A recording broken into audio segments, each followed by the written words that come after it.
But enough of this palaver.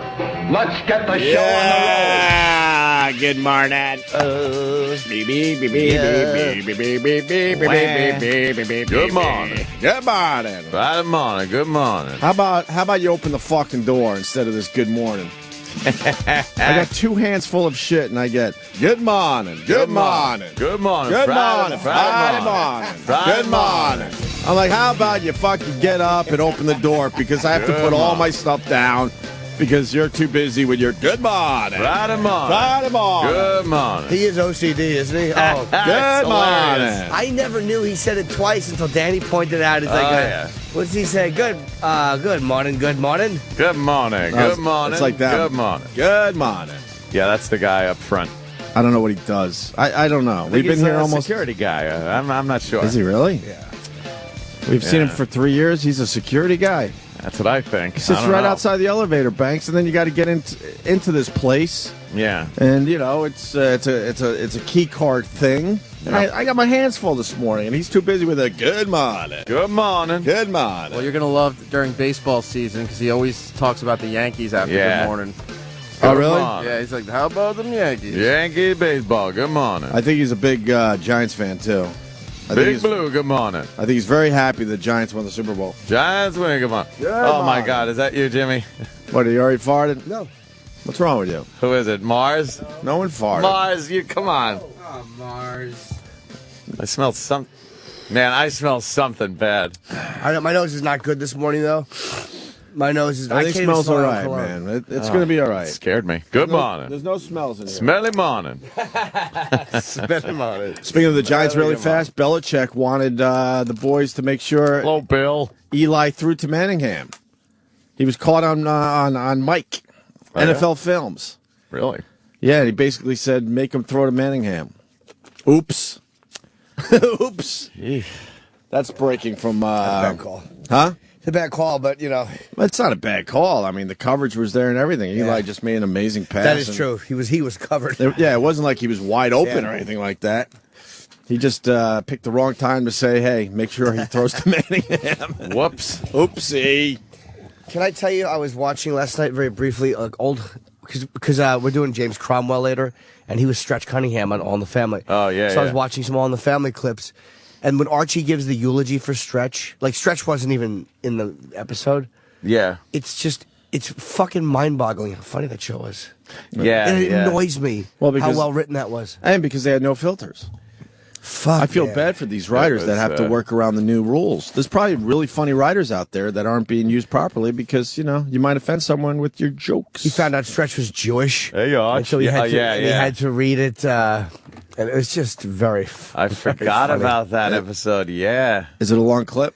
I don't know, a few minutes, but it was just watching him up there stumble through this brilliantly. I was like, God damn, Right. he's a funny dude, man.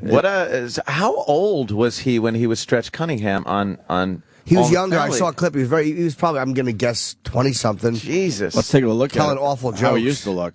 You That's All in the Family, Oh, he's by the not way. in the episode, Is yeah. no I, Rob. Oh, Let's God. keep it in perspective. This I, Rob is just setting the I, Rob. fucking sitcom world on fire. and I saw the rest of the movie, Which one? the silent movie. Did he like I it? really liked it a lot, yeah. But you didn't like it at first. Hated it at first. I've never had a movie turn me You know around why you so hate it? completely. Because Wow. you're uncomfortable by it because you're like, wait, where are the words? Right, I didn't know it was a silent movie. When are the Words. words coming? We need words. I was just telling Ant that he would like the movie too. Just, you know, someone that likes a lot of films. Because I was just telling Ant, we're talking about the artist, obviously. It's a true silent film. Yeah. This is how they did it. They didn't update it for, you know, modern day Right. times or whatever, except for that one scene. Yeah. But I don't want to give that away. But besides that, that's how they made films. Simple as that. And it was, you were right, it was shot amazing. There's a scene when the camera is showing an old studio with a bunch of staircases in it, and people are hustling wasn't that a and great bustling. scene? Holy, fuck, is it a work of art to watch that? Yeah. Oof. Everyone had to do their part perfectly. I'm sure Yeah. somebody fucked up and Oh, they had yeah. to start over. I think you'll like it, Ant. Yeah, I was, yeah. I was telling Ant, though, like, I definitely want to see it. they rarely went for the words where you had to read something. Right. And there were complete scenes where they never went to the words, but you knew exactly the conversation that was being had because of the acting and stuff. And it had something. I The thought facial expressions and all that, and how they move their bodies. And also, I noticed the whoever did the set had to tell you so much through the set design. Wow. Like there's one, if you know it's a silent movie, you're going to go in with a totally different mindset than I did. Like there's one scene where the actor is a drunk and he's kind of destitute. And the way they have to show you that without him saying it is, the way they have to show the apartment, and they have to show him being destitute by dressing the set, and they have to show that he's been drinking, because when he throws his one bottle in, there's many bottles. It's all these little things they have to do because they have no way of doing it That otherwise. was such a big part of it, was the set cool. dressing, and it was That's what I mean. Fuck, they could tell a story like that. It seems like they went back in time and Yeah. said this is how they used to do film. It was good, Mary man. Pickford, America's sweetheart. Yeah. Dude, how beautiful is that? The lead, the woman who, I always thought women in the 1920s sucked, but watching this woman, you're like, oh, that's why they were in love with movie stars back then. She was Yeah. fucking beautiful. Glamorous. Oh, amazing. But she's more beautiful in the pictures we were looking at yesterday online. See, I liked her better in the movie. Oh, really? Yeah. I hate that mole shit. I Fucking hate moles on girls' faces. It could be a couple of places where it might not be as bad as others. We were talking about that. If it's too close to the lips, it gets weird. Yeah. It drives me nuts. I've always hated that. And some girls will access it and make it darker, and I'm like, I just feel like it's a speck of duty or something. Cancer. Something. I'm just like, get rid of that. I had moles in my face. I got that shit chopped off. They're not sexy. No. And every once in a while, you find one and they have a hair or two growing out. Why boy. wouldn't you at least clip the hairs? Good morning. Why wouldn't you shave the hairs off the moles? Yeah, give it a little clippage. Something. Some cuticle scissors. But you should check out the artist ad. I will. I'll put I don't. down in the movie I theater said downstairs. yesterday, and I probably shouldn't say this because they've been really good to us. I like the movie a lot, but I don't know how the masses come out and see a movie like that. I think they're going to be uncomfortable in general. I don't think they expect it, to tell you the truth. You don't think? I honestly, It's up for don't a know million how they awards, though. Could expect you to come out and see it in a movie theater like the masses. 'Cause the masses are Asses. generally stupid. Yeah, I know Cindy Crawford has a mole asshole. Yeah, and it's not. It always bothered me. Attractive on her. Even when she was young, that mole always bothered me. Yeah. You don't think they're going to come out? No, I don't think they would. I think it's people are more apt to go see Paul Blart Mall Cop than they are to see fucking a silent movie and appreciate the artistic value of it. Oh, it's well done. It really is. But I mean, it's going to win a whole bunch of awards. Award-wise, it'll be huge. But Yeah. as far as people really just flocking to see it, No. I don't know. They'd rather see 3D Star Wars again. See Star Wars again. Is that coming out Opens this weekend? Tonight, I guess. Again. Boy, that fucking Lucas. All right already. And people were saying that years ago. After like the first 3, they were going, wow, this guy's got nothing else. And then he makes 3 more, and then now 3D. It's kind of smart. Well, you know He's what? just following the technology. If you could fucking milk a franchise like he has. You know what I say? Good George morning. Lucas, good morning. Good morning, George. Good morning. With the artist being popular, Star Wars, silent film. Silent Star Wars. Silent Star Wars. That'd be good. How do Make we it get look to a like note Buck to George Rogers. Lucas? Looks like Buck Rogers in the 25th century. Throw that shit in black and white and fucking do a silent movie next. Wow. Yeah. It's enraging how he just won't stop with it. He just won't He won't stop. But the technology's there. How do you not, knowing the 3D thing is taking off, and there you are with this movie, knowing it would look pretty cool in 3D? You got to go there. Like, what the fuck? Like, I don't know. It wasn't made for 3D. But that doesn't matter as much anymore. I know. here. Yeah. It's more of the depth. Plus, of because he used those models, Yeah. it might look fucking really cool in 3D. You know what I mean? Because a lot of it's CGI. Yeah. because he wasn't using that flat shit. They were actual models, so they might look really cool in 3D. I don't know. It just seems to me like, first of all, why did he start with Phantom Menace? Why did he start with Phantom Menace? Because that's the first movie in the series. Well, chronologically, but New Hope is the first movie that we saw. But I don't think New Hope would be as effective in 3D. Oh, so they're not even going with the original. They're going with Phantom Menace with Jar Jar fucking Binks. Oh, then I completely agree with you. Yeah, it's How like cool would it be, to see the original Star Wars in 3D? So what? We have to original would be cool with the fucking trench scene on the Death Star. Well, that's what I meant, because they used models back then. Right. So I'm thinking 3D technology would pick up on that, and that would look probably really cool. I didn't realize they were doing Phantom. Yeah, now first. it's Phantom Menace. Oh, you're right. You think he's saving the big one for last, or the technology isn't there yet to? He wants to show them in chronological order. Yeah. So he'll probably put one out every, 18 months or something? And put Hayden Christensen at the end instead of the fucking Darth Vader guy under the helmet. How stupid that was. Mm-hmm. Oh, God. And he was terrible, Hayden Christensen. He was terrible. He was terrible. He's not. He's a good-looking guy, but he was terrible in those movies. Darth Vader is now relegated to being a whiny little fuck the entire time he was fucking growing up. And a really handsome guy. He had to go with a young Hollywood hunk. Padme! This isn't fair! Not fair! Shut up. Good morning. Good morning. Good morning. Why couldn't George Lucas find like a young Willem Dafoe type guy out there in Hollywood? Why does it always have to be, quote, the young hunk? I actually know why. Yeah. He's an asshole. Okay. That makes sense. There's got to be some ugly actors coming up. You don't have to always go with the good-looking ones, right? It sucked. I was up to that part.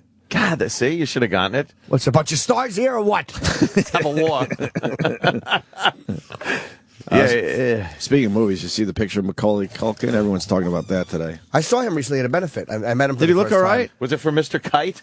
No, it was. Did he look all right? Because you see the front page of the paper? Oh. That picture was everywhere yesterday afternoon. He's not. What are they doing? They're comparing him with the little kid with his hands on his cheeks. He's older. What the fuck? Yeah, none of us could compare to the younger version of ourselves. No, I was adorable. Do they need to say then and now like we wouldn't know which is which? He's 2 in the one head. They're saying he's got a Gary Busey thing going on. Well, a lot of people saying, the high five. Crystal meth, heroin, alcoholism, all sorts of fucking shit is coming out now, right? How about he's just growing up a little funny looking? I think you beat me to the punch, but I think he just grew up to look ugly. Yeah, a little funny looking. Not every cute kid grows up to be, a Hollywood hunk. More than most, even. That's right. And he's a nice guy. He was it was the benefit for Mr. Kite. No, not Mr. Kite. I forget. Oh my God, how do I forget what it was for? I'm such a dick. But it was because you were too worried about what celebrities you take pictures with. You know what? You're probably correct. I know. I'm sorry. I think he was the only one who was the only celebrity who was there. He did the raffle. Gaffigan was on the show, myself, and I talked to him, Todd Barry, after outside. I took a picture with him, and he was very nice. I asked him about acting for a second. I think he said he was retiring from acting. And, really? Yeah. But it was weird watching him in the dressing room. I didn't speak to him in the dressing room, but he was a very confident guy, and he was very friendly and very accessible. But he was definitely a man. Like, he didn't remind you. He wasn't like a boy child type guy. He was like a man. He was behaving like a guy. Yeah. He was cool. I don't know why he would retire. He probably just... I don't know. He seems like a strange guy. We used to see him on 57th Street when we worked at NEW. He must have had an office around there. He'd be like, he'd walk around like he didn't want to be noticed, that's for sure. Yeah, and he just was very, I don't know. He seemed like an oddball. Yeah. Might be a nice guy, but he seems a bit odd. He was a little thin. Yeah, in that picture, absolutely. Yes. Remember his marriage? Kunis fucking ruined him, huh? Mila Kunis? Is that who he was married to? He was with her for a while, and fuck, she must have ruined him. He was, yeah. Oh, How long was he with her? 8 years, I think. Wow, really? A long time, yeah. She fucking ruined him. Because he married that blonde chick, didn't he? Some blonde. They got married when they were like 20 years old or something, both of them. Oh, yeah. Yeah. Oh, yeah. Is that his wife? Yeah. That's recent. Oh, that's recent. Who is he? Where's he? Well, if that's recent, then there's a massive drop-off between the picture you're showing us, Sam, and the one in the paper. So that is disturbing, because he looks like a normal older guy. In his 30s or whatever he would be, right? He's 30-something. Didn't have no ass? Yeah. She's got a short, flat ass, but the rest of her is fucking beautiful. He also married that girl, Rachel Miner, who was in the movie Bully, if you saw that one. Oh, yeah. She was naked through that whole movie. What'd she look like? Good morning. Good morning, everybody. Good morning. Good morning. Open the fucking Friday door. morning. Open the fucking door. How about them Yankees? I love it. I mean, I look forward to it every Friday, too. I'm just like, the elevator Friday door opens, morning. I go, here it comes. Friday Good. morning. Good morning. Whoa, what's she doing naked? she was naked throughout the whole movie. What, That's she what was, huh? D-Rock Yeah. said. I don't know. Whoa, pussy shot. What the fuck is that on her back? Where are you going? Let me see that pussy. Over to the right. Show Over me to the right. pussy. Down Oh, one. Down, Sam's you queer. panicking. Show me the Up one, pussy. you Why are you fucking panicking? asshole. Where's the pussy? No, that's not Wrong Holy shot. shit, I want to fucking beat you Click up. on the pussy. Yes. Ah, shit. Oh, man. That's a good morning. Good morning, Friday pussy morning. Friday morning. Love that guy. Look at that coiffed triangle. Oh, yeah. Good morning. See, I'll always appreciate that. Really? Yeah, The triangle. I like the coiffed triangle, the nicely kept. Yeah. Nothing like a fucking ape down there, but something good. Mm-hmm. A little something to know where you are. X marks the spot kind of a thing. It's a triangle. Well, we got to talk about a guy. Here. We made the Canadian news last night. I guess it's like a version of TMZ, and I guess they, quote, tried to get a hold of us, but they certainly did not. No, I've been reading the tweetster, and I got to tell you, no one getting in touch with me. These idiots are going to Opie and Anthony, or O and A. They're going to all these combined Twitter account things, Right. like both of us or the show. Or it's like, no, we have our own dunce, We're not that hard to get. and we're not hard to find. I have my real email address Right. on my Twitter profile. Yeah. Right. So I've gotten no emails that were indicative that anybody in the no. news wanted to talk to me. We just said this. The media does this all the time because they don't want your side of the story sometimes. Right. It makes a better story if they, don't chase you down. So, I'll be honest, man. This Tom Green thing, we had the comedian Tom Green in. We love him. He's kind of a newer friend of the show, but we've hit it off. Asked him about his why doesn't he have Tom Green as his Twitter? He has Tom Green Live, and then we got into it, right? And in our dumb world, it's a day. It's a day of radio. It's nothing. It's a dumb day. Exactly. We didn't provoke shit. We enjoyed what happened. I'll be honest with you, from a comedic standpoint, but we didn't fucking. Right. It's funny. We didn't fucking provoke shit. And this guy, he's a professor, is obsessed with the attention. So now what? 2 weeks later, we're still talking about it. I And know. it's because he's granting interviews and all this shit for nonsense. It's Yeah. a nonsense thing. I don't know why on Twitter, if someone's bothering you, you block them. You block them, and now you never have to fucking deal with There them on really Twitter. is something to be said. What happens is when someone, like, I tend to be very combative. So Right. I kind of understand with this. Like, if somebody attacks me, I attack them back. Right. So that's what he's doing. But I can't pretend that I'm wounded by it when they attack me because I sometimes will foster an aggressive relationship by attacking them back. And I do it all the time on Twitter. Right. Colin was just telling me that last night. He's like, I always go after them, but I can't take, if they hit me, I have to hit back. And I block them, but if I block them, I never think of them. I just again. can't take how stupid some of these people are. Yeah, some of them are dumb. I don't care that. I don't care about the hate as much. I really care about how just dumb and stupid some of these people are, where they don't even listen to the basics of something before they tweet nonsense at you. Yep. That's what's frustrating me. But this guy, he absolutely is loving the attention, but he has to make believe he's really hurt by this. He's a professor. He should know. He should know better. So I don't know. I guess it's called City News. I don't even know if it's a big fucking news channel. I heard it's sort of like a TMZ type thing. Is that some kind of Canadian thing? They did a whole story on it yesterday. I tweeted the video if you want to check it out, but we got the audio version for the people today. And here we go again, 2 weeks later, because the professor is keeping the story going. Yeah. And my message to the professor is simple. Nothing is going to come of this. Move on with your stupid life. I know. What is the end game here? Right. Did he want an apology? What's that? We don't apologize for shit we should. What are we going to apologize for this? No, of course not. Asshole. I think in his world, he would like us to be kicked off Twitter and arrested. Yeah. That's You know why? Because that would keep the story going for him. yeah. He strikes me as, again, a guy who is... Ew, he called us louts. Who wants to be, that's actually a pretty funny word, who wants to be combative back, Right. So just be that guy. Like, you don't have to act like you're being bullied and wounded just if you're attacking these people. Because when you're retweeting negative things people say about, all you're doing is making other people, you're making other people want to tweet negative stuff at you. Because whoever you tweeted... Sorry, Jimmy, sorry. Sorry. No, go ahead. No, I fucked you. I'm sorry. Say whoever he tweets has followers. So there's people that have no idea this was happening that will see him retweet a negative thing by somebody, and it's like, you can't put that on us.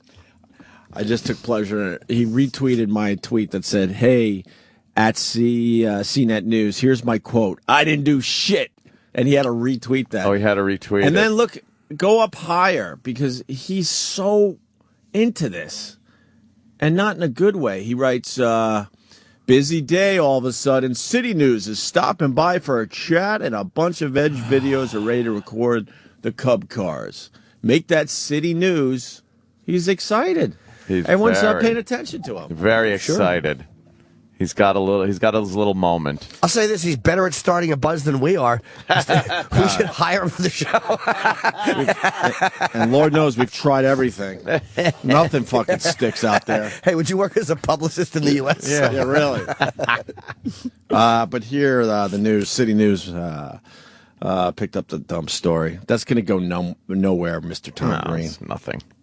Crusade, you sound like a baby. You're a grown man claiming to be cyberbullied. Stop looking for attention. Okay. Well, this is cyberbullying, and it's happening in real time. His name is Tom Green. His name is Tom Green. His name is Tom. I want to talk to these dummies anyway. Is Tom Green, a professor of multimedia at Humber College. He happens to share a name with a famous comedian. In cyberspace, Tom Green, the professor, has the Twitter handle Tom Green. And so he asked his followers to ask me very politely if I could give up my name and give it to him. And I jokingly replied back, well, hold on, Tom. I was born well before you, so I had the name first. On January 25th, Tom Green, the comedian, appeared on a radio show in New York City to promote his tour. The hosts of the show brought up the Twitter dilemma. Boo, Tom Green. Boo. Boo. Give the fancy Tom Green Live his name back. That's when the tweets from the show's fans and the comedian's followers started pouring in. And the funny part is, you were reading somebody's tweet already, but they're acting like we're saying. This is how dumb the news is. They just play a clip and they don't know what they're playing. No, right? They think those boos are genuine. They don't understand that those are over the top, nonsensical. Of course. Boo! There's nothing real about that. I don't boo like that. But these dumbbells on the news are like, oh, this is a good clip. There's booing. I love our show. Boo! Boo! He's up. Boo! That is a and should his own. Boo! That's a clip from. Yeah, it continues. And I happened to check my Connect account, and suddenly it just went zing. And it was unbelievable. Which got him very excited. Oh, yeah. Why don't you say that, Tom? You were so excited that everyone was paying attention to your dumb Twitter. And it was unbelievable what I was being called. Take a look at all these tweets, 1,500 in all since January 25th, and all of them aimed at Tom Green, the professor. Now, we can't show you most of these because they are riddled with obscene language, but here's a sample of what we can put to air. Boy. Now, I take no pleasure in bashing a gay man like you, but you should give up the name and kill yourself. Thanks, one person wrote. Another said, a friend of mine went to Humber. She said she was raped by Tom Green. I'm starting to think she meant professor at Tom Green. He looks the type. The comedian would not speak to City News on camera about the incident, but did say in a Twitter conversation that he had nothing to do with the attacks on the professor. I am happy being at Tom Green Live. This is not being instigated by me. It's not. I'll tell you who it's continually being instigated by Tom retweeting people. Like, for instance, you're just giving dickheads who are saying things to you on Twitter. You're making what they say important. It's not important what they're saying. Giving them a forum. They don't know you. You know they don't know you. There's not people that know this guy. let's be honest. Some of them are fans just being silly. Some of them are just aggressive dickheads who attack everybody. You can't take that seriously. You block them, and you don't even think about it. A lot of times, if you look, they have 2 followers, and then you're giving them a forum of all your followers. Dude, I make fun of Dana Whitefeather all the time. It's like, Dana, you have 1,000,008 whatever Twitter followers. Yeah. You know, and fucking you're attacking a guy back with 6 Twitter followers. Yeah. Like, who cares? Just block it. But that's where that aggressive thing comes in, and that confrontational thing. Mm-hmm. You know, it's like, if you like to be confrontational and you want to punish people who've said bad things to you, then say that. Say, you know what? I don't like it, and I want them fucking penalized for saying shit to me. But don't act like you're being It's hard for me to buy that a grown man is being cyberbullied when there's a block option. Right. It's not like you're in a chat room and other teenagers are telling you to kill yourself because you're fat and you're 15 and you don't know how to handle it. Right. This is you're a grown-up. You're a grown-up in a grown-up world, and there's a block option. These are not people who are interacting in real life. I don't think he truly believes it. I don't know if he does or not. But I know on Twitter you can block. I don't think so. I think he's loving the attention, but he's got to keep pushing, forward with the whole cyberbullying. Why does he love the thing. attention? He's a dumb professor somewhere. Who cares?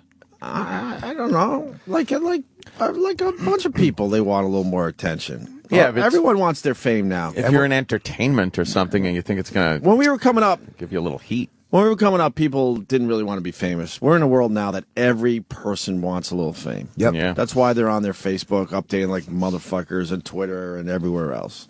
So he's like, holy shit, I'm getting followers. He's looking at his followers and counting them and getting excited.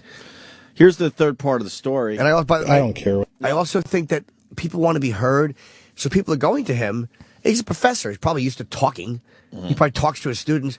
He's a guy who's used to being heard, and here he is on a bigger level. Hey, look what's happening to me. And people go, well, what's going on? Well, I was... and then there's a story there. Right. So, it's tempting to milk that or make it go farther simply because people are listening. Right. Mm-hmm. That's why I'm hoping he thanks us eventually for all the attention he got. Really? Yeah. Yep. I'm hoping for a thank you. I wouldn't mind a thank you. I'm not kidding. I'm really not kidding. And an apology. I would like an apology and a thank you. Yeah, because he's trying to say some shit about us that's, we're not paying attention to. Well, simply a good morning. Good morning. Good morning, Twitters. Good morning. And he will teach a class on this now, so that's why I want to thank you.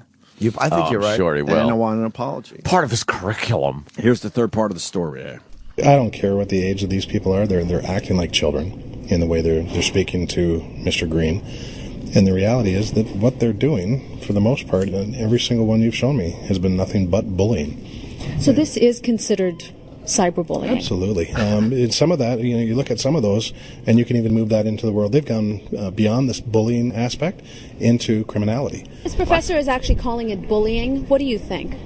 Oh, it's definitely a form, yeah. Oh, yeah. Cyberbullying? Yeah, because, if you have that many listeners and people who are actually willing to listen to you and go and take action, yeah. It's not just, oh, you suck or whatever. It's bigger than that. It's horrible. They even listed his phone number.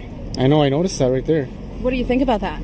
It's too much, over the board. So just to be clear, you have no intention of giving up the handle at Tom Green? Zero. I am not giving up. I am Tom Green. Are you? Yeah, he likes to be confrontational, I think. But also, this is the fault of the news. This is where the news stinks. You dummies on the news to imply that number was given out, and I'm going to guess the number they're talking about is the one that's on his site. Yes.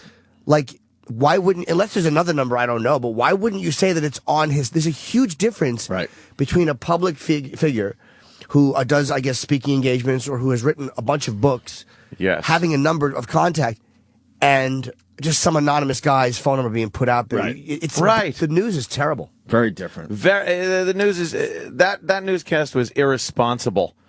Criminality, by the way, really? Oh, well, they talked to a Toronto policeman there. Yeah, huh? That's the voice you heard at the beginning of that clip. Well, yeah. Toronto police. Whoa. Mm-hmm. So, is he Mountie? I don't know. Ride a horse? Dudley Do-Right? He looked like he is a tough guy. Hey, tough guy. So criminality. First of all, we talked about it on the show, and then what people do on Twitter. That's the Twitter universe, as they call it. Yeah. And we tried to move on weeks ago. I think Tom Green was here 3 weeks ago at this point. Yeah. This guy loves it. He loves it. What an idiot. So, Yep. Well. Mm-hmm. Good morning. Good morning. Good morning. Fuck him. That's Something I what wanted to say there, but whatever. know, I guess we said it all. Were you going to mention how the only way there's any backlash against GLAAD obsessing is when they go after a black guy? Were you going to mention that? Oh. Wait, what happened? It just is... The Roland Martin thing from CNN? Who is hilarious. We have a Roland, and this Roland Martin, I said, for years, looks like a black version of Roland. Roland. He's going to be so fired. He's suspended right now. I don't know about that. Really? I did agree What's with the you. latest? In the paper, it's talking about there's been... He's the guy, by the way, sorry, Jimmy, so everyone's on board. During the Super Bowl, he tweeted some shit like we all did, and, it might have been considered anti-gay by some people. Here's the very brief Hateful, article in the I Post. should say. Yes, hateful towards gays. Hateful. Oh. CNN suspension this week of commentator Roland Martin for purportedly anti-gay tweets has not gone down well with the black media. Has GLAAD become a bullying organization? Read the headline of a column on a media watchdog site, Mediate. Roland Martin, GLAAD, CNN, GLAAD, and the silence of black leaders was the headline on another column. It's on the Huffington Post, a blog posted by Black Republican political strategist, said that CNN bowed to pressure from GLAAD. It's amazing. You guys, I know you think we're crazy to obsess over this stuff, but he tweets something that GLAAD doesn't like, he gets in trouble, and the black media comes to his defense. But if you tweet something that makes fun of black people, these same people are calling for you to be fired for being a racist. And if someone comes to your defense, you're deemed a racist. The whole thing is, and I'm not being self-righteously indignant. This is the shit that will cost me my job someday. Right. It's extremely hypocritical. That's what drives me crazy. It's not holier than thou. It will eventually get me fired. Yeah. Where's Reverend Al on this one? Has he said anything? Well, he's black, not gay, so he'd be on the black side. Yeah, without a doubt. But, I mean, why isn't he speaking up? Because he works for a They were the competing ones network? with the cum on their face. Why isn't he speaking up? Just because he works for MSNBC and Roland Martin's from CNN? Yeah, probably. And what is Bill O'Reilly saying? Karma may have caught up with CNN's Roland Martin. What, Bill O'Reilly thinks he should be fired? I don't know. Bill probably always takes that weird tack that you don't think he's going to take, and then he does. And, none of these guys should be getting fired. Yep. Period. Even though he was, I don't care what apparently- color you are. I don't care what you like sexually. None of these fucking guys should be getting fired for expressing, some thoughts. I think he was happy Imus went too. He was one of those guys. I think so too. I think Bill O'Reilly secretly liked it. No, I mean Roland Martin. I love seeing But I these think Bill O'Reilly, two too. organizations beating the shit out of each other because they're two organizations that do call for people's firings over just freedom of speech issues, and now it's just a battle of hypocrites. Like you said, the black group who's saying that this guy shouldn't be fired and they're being bullied by that, they use the exact same tactics. And they're only defending him because he's black. And it's like, I get that in 1968. Yeah. But he's a news anchor who's on Twitter. And he twittered something that would get a white news anchor the same amount of bullshit. Oh, yeah. Why wouldn't you come to a white news anchor? It's so phony. You want them to be treated equally? There you go. Fucking that dude. Yeah. It's amazing how black groups don't want the same level of accountability for doing certain things. Sorry. Equality means this guy gets fucking fired without any recourse. No group to help him or anything. And we'll say it again, when the whole Imus thing went down, we supported Imus, and the black radio shows in general in New York City were all rah-rah, yes, let's fire this fucker. Yep. And we said at the time, you guys are the dumbest people alive because eventually they'll go after you. Without a doubt. That's why you got to fucking support all these guys when they step in a little shit. I want... if I'm going to watch all this TV, I want these people to be able to express themselves, whether it's on the air or, believe it or not, off the air. Because at least you're like, oh, okay, this is how this guy is when he's not, being fake on TV because he's scared shitless. It is amazing how... That's why you can't listen to any of it. I've been quoting Matt and Trey. One of those guys from South Park said it's either all okay or none of it is. And I've said that many times recently. Yeah, it's true. It's such a brilliant, simplistic way of putting it. But it's the only way you can look at being humorous. You can't, because what is offensive now will not be offensive what's not offensive now will be offensive in 6 months, because with social issues, Yeah. It changes. It's like if time is like a river. A river. But it flows. Good morning. And the sacred cow keeps moving. Yeah. And all of a sudden you're doing jokes that you would have done last year, and here you go, you step in what is now the anti-PC pile of shit, and you're in big shit for something you wouldn't have been in for. Right. How do you take it seriously? So you think Roland Martin might Roland? He might skate, yeah, because think? the black groups are going to push back because, of course, that's what they do. It Yeah. has nothing to do with his race, but simply because he's black and he's being criticized and he may be fired, then the black groups will pipe up because they are just as phony as the gay groups, as every religious group. They're all fraudulent. Know who the biggest phony is Reverend Al, because he hasn't said shit, Well, he's right? terrible. But he should be calling for his firing, right? Sure. Well, he's a network Shouldn't you, Reverend shill Al? now. Yeah. Shouldn't you be calling for his firing? Sure. He hasn't said shit. Yeah, he's in a tough spot right now. Why wouldn't he? The guy, anti-gay tweet, why wouldn't he? Oh, Right. yeah. Why wouldn't he? Well, did he say anything about Greek homos like Reverend Al did? Look, I'm on the fence when something is I guess is hateful when it's someone in the mainstream media, but you know, with this Roland Martin with his Super Bowl tweet, he was just going for a stupid joke. We know what he was doing. He was just trying to make his a dumb, a stupid joke. That's all he was going for. Yeah. I didn't see no hate in that. No. I saw a guy being a guy and saw something and said, "Oh fuck, I think I got something funny I could tweet here." I like to see it happening to the media. Like I loved when Al Roker got it. I love when he's getting it because these are hypocrites and they're phonies when it comes to this type of talk. But I also don't think they should be fired. What was the tweet? Oh, you don't know? Do we have it? No. Oh, it was it was about. It was about one was a Beckham commercial where he was in his underwear. Oh, okay. And he said something about, hey, if you have friends over, any of your guys, any of your friends at your party are excited about David Beckham in his underwear, slap the ish out of him. Like, I guess he can't curse in his tweets. Well, ish is just when people are trying to be polite on Twitter. That's the word they use instead of shit. We learned that yesterday. I would agree with I didn't know that. I would agree with these black groups if about GLAAD being a bullying organization. If the black groups weren't being racially biased and only defending him based on race, if they were defending him based on merit, I would agree with them. And then another guy that's probably.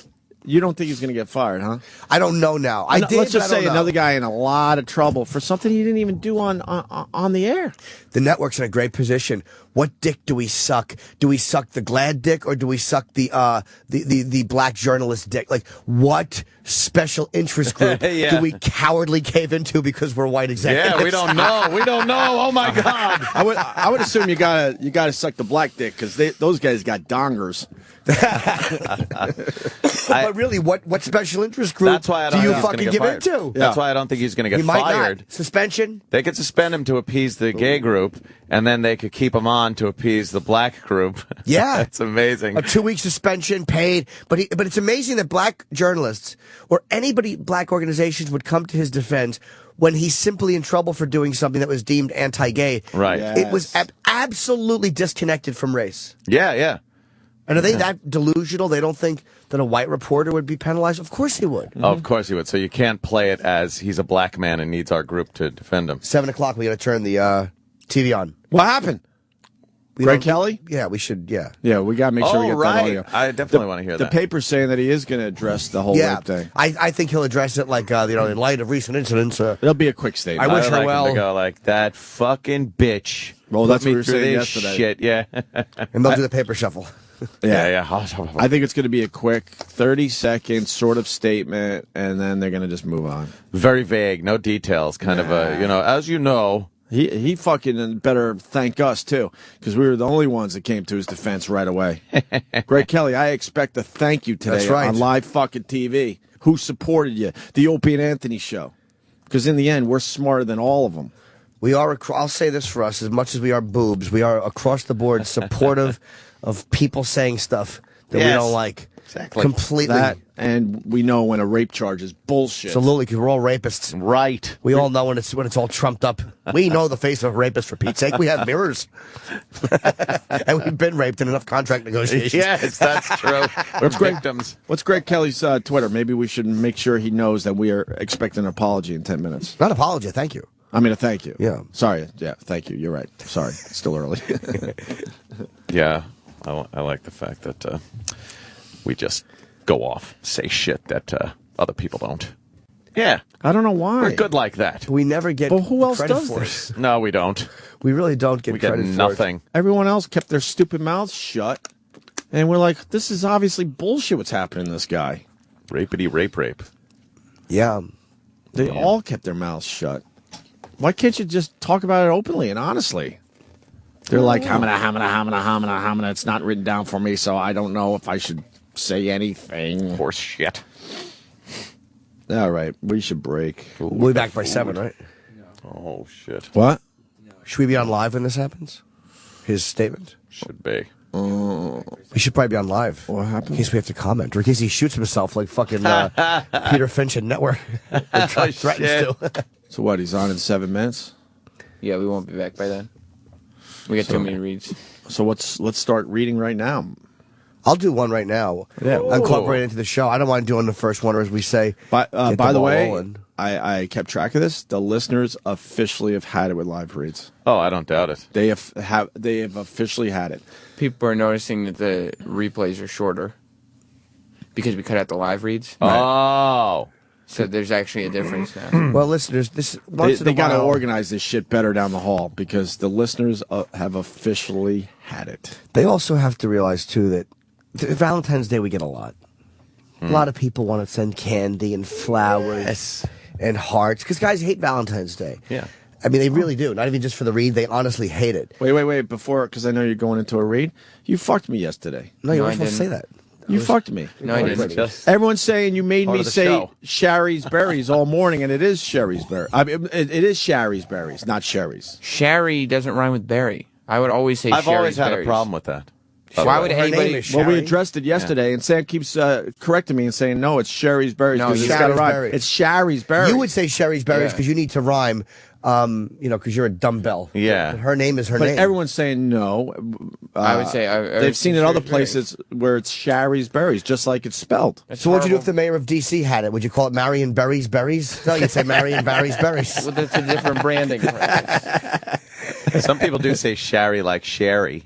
Yeah, Sherry. Sherry, It's but spelled- depending on where you're from in the country. But it's spelled Shari, so that's Sherry. Yeah, I would say Sherry's berries every She time. fucked Sherry's up. She Berries. fucked up by making it not rhyme, I guess. Yeah, it's not good branding. By the way, I was in the gym, and they had a commercial for Sherry's Berries. And it goes back to the mole thing. Yeah. They had longtime customers of Sherry's Berries. Yeah.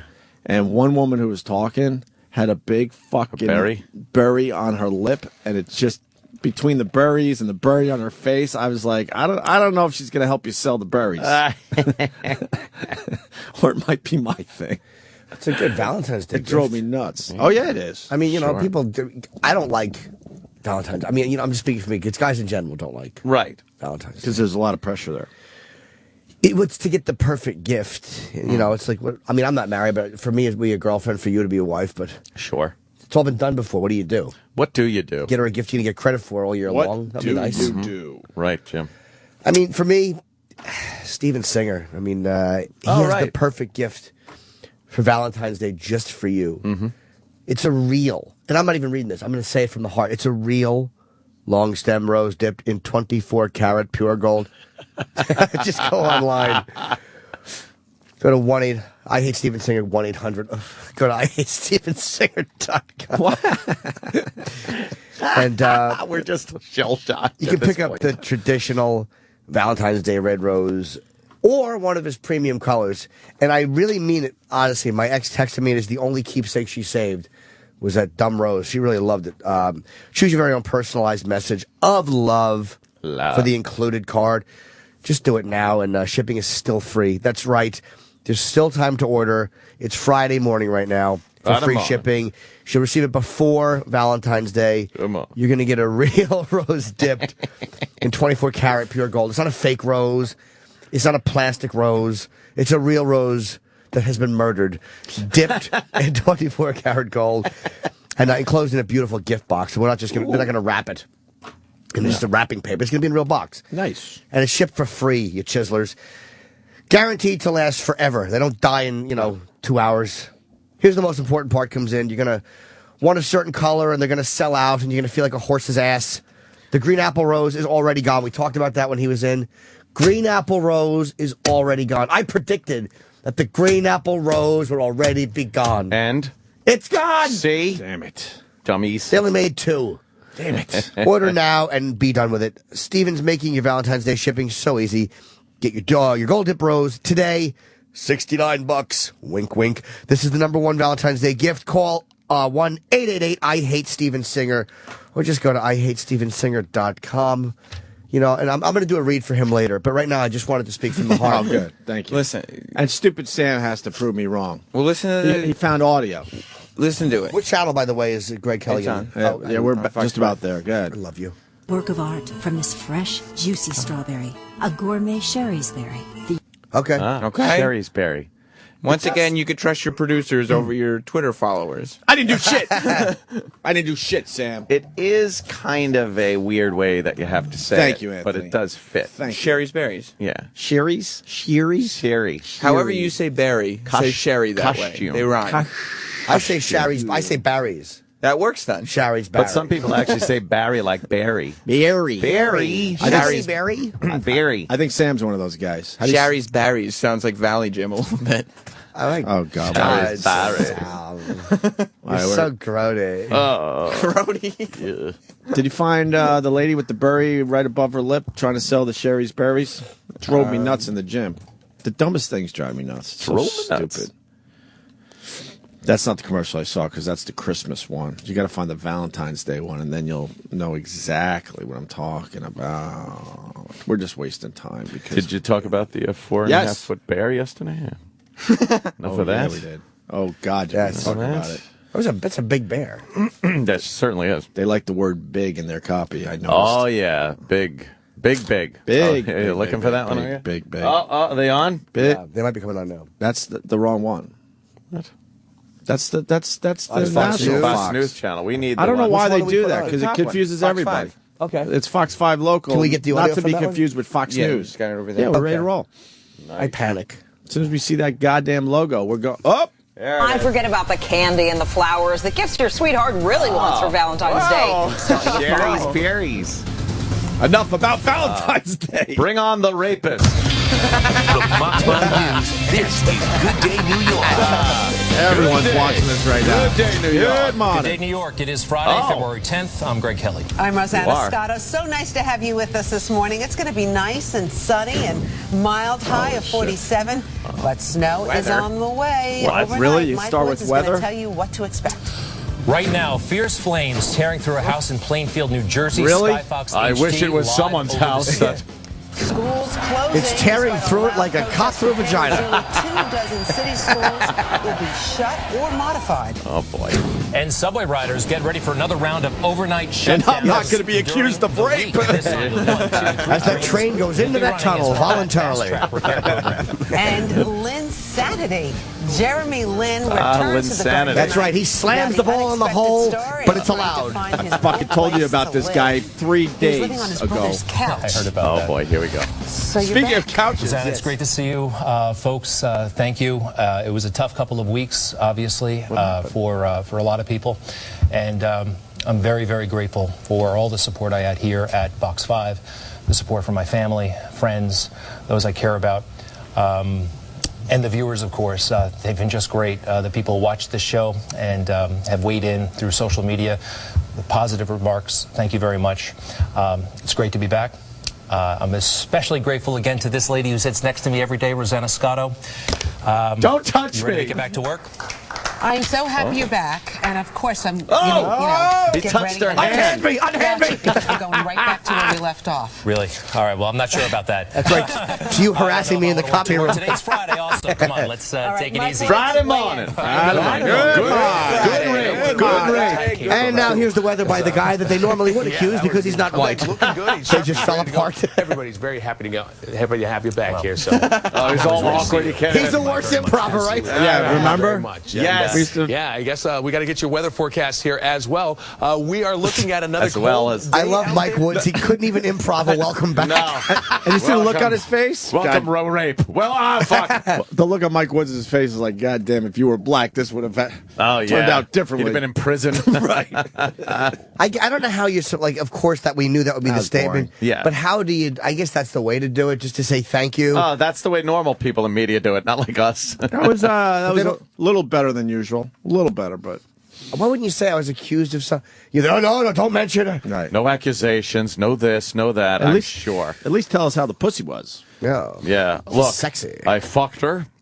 It was consensual. Right. We were a little liquored up. Right. And, just really spell it out. I pulled out. I came on her chest. And I made her clean it up. Because that's what I do. She took this as being degrading, yelled at me, and ran out. Yeah. I did try to put it in her pooper, but she wasn't drunk enough. Yeah, she did squirm a bit, but I stopped. I stopped. I realized that was a no. I'm good like that. But the front door was open, so I continued. I did make one of those blowjob smack face videos with her. Yes, I did ask to mouth. She didn't know I was going to do that. And apparently she did not like the taste of her own shit. Yeah. That I do apologize. And then for. Roseanne Scotto's just sitting there in shock. Just with fucking, oh my God, what is he saying? You know, he touched her hand and she kind of like pushed upwards like, I don't know. Off of me. I don't know if we should be doing that. Just doing this to keep my job. Right. And, when she acts shocked when he says that, and she's like, why wouldn't she do an enema first? Yes. If you know you're going to have your shitter invaded, why wouldn't you? And he's like, I don't know, Roseanne. Like, I don't know. We were drunk, Roseanne. We were drunk. House in Plainfield is burning. I would love to spray it with cum. You know that's where Rich Voss is from. He didn't burn down 2 houses, did he? Oh, no. How great would that be? Oh, I mean, how tragic would that be? Tragic. Tragedy. Well, we can eat now. He gave a statement. Oh, okay. Y'all are. Good morning. Good morning. You know, there's a... anyone else see the 8-minute video by the father? Everyone's talking about this fucking thing. The father. Chinese It always kid? has like 10,000 comments. This video is massive, but it's 8 minutes long, basically talking about how you should handle your kids. Really? And supposedly it's really good, but I didn't listen. I didn't watch it yet. I thought you meant the but Chinese everyone's, father. Oh, that. Oh, I thought that's what you meant. We should talk about that too. No, there's another one. This guy. Well, I'll explain after the break. Fuck it. But I mean, maybe we start the video and see if it's worth it. Yeah, Okay. yeah. I'm always a game for that one. Because supposedly he's being a real father, and then supposedly he's really just letting his kid fucking, know what's up. And stop being a fucking punk, basically. You punk. A white guy, he just sits in a lawn chair in his yard and just makes an 8-minute video like, this is what's up. Period. Cool. Enough with your nonsense. Watch that. So maybe we'll do that next day, though. Sirius XM. This is the Opie and Anthony Show.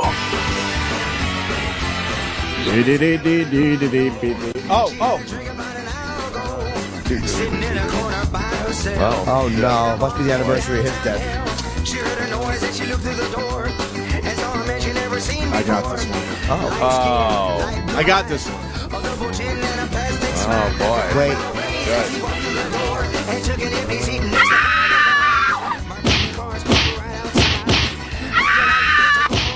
Any person. Keep fucking that chicken.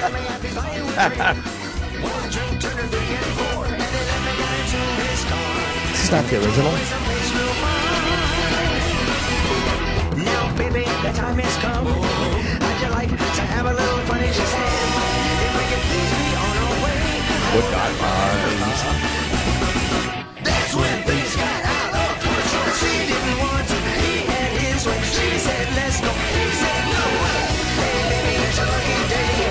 Shut your mouth, they're gonna do it my way. Come on, baby, don't be afraid. If it wasn't for get rape, I'd never get laid.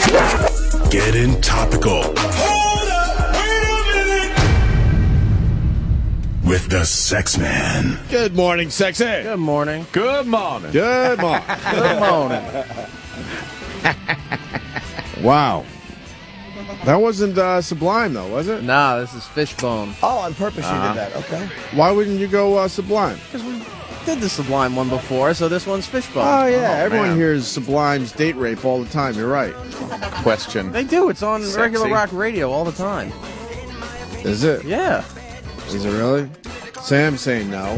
No, I was just about to say I didn't know regular rock radio even exists anymore. How often are you listening to that instead of supporting the platform that pays your fucking brand new, way too big for your house? It's a mansion. Way too big for your house. Why would you support this platform? Exactly. And invest in yourself. And when I think of songs that are burnt out, I don't think Sublime date rape. This version sucks. I know people like Fishbone, but Sublime's version is so much better. Okay. So, someone did some raping, huh? That seems to be the... Allegedly. Yeah. No other way to look at it. Well, it's not alleged, but... You should play this on October 16th. Where's it the 10th? Oh! Oh, wait. That's horrible. What happened? No way to do the joke when I'm off by 12 days.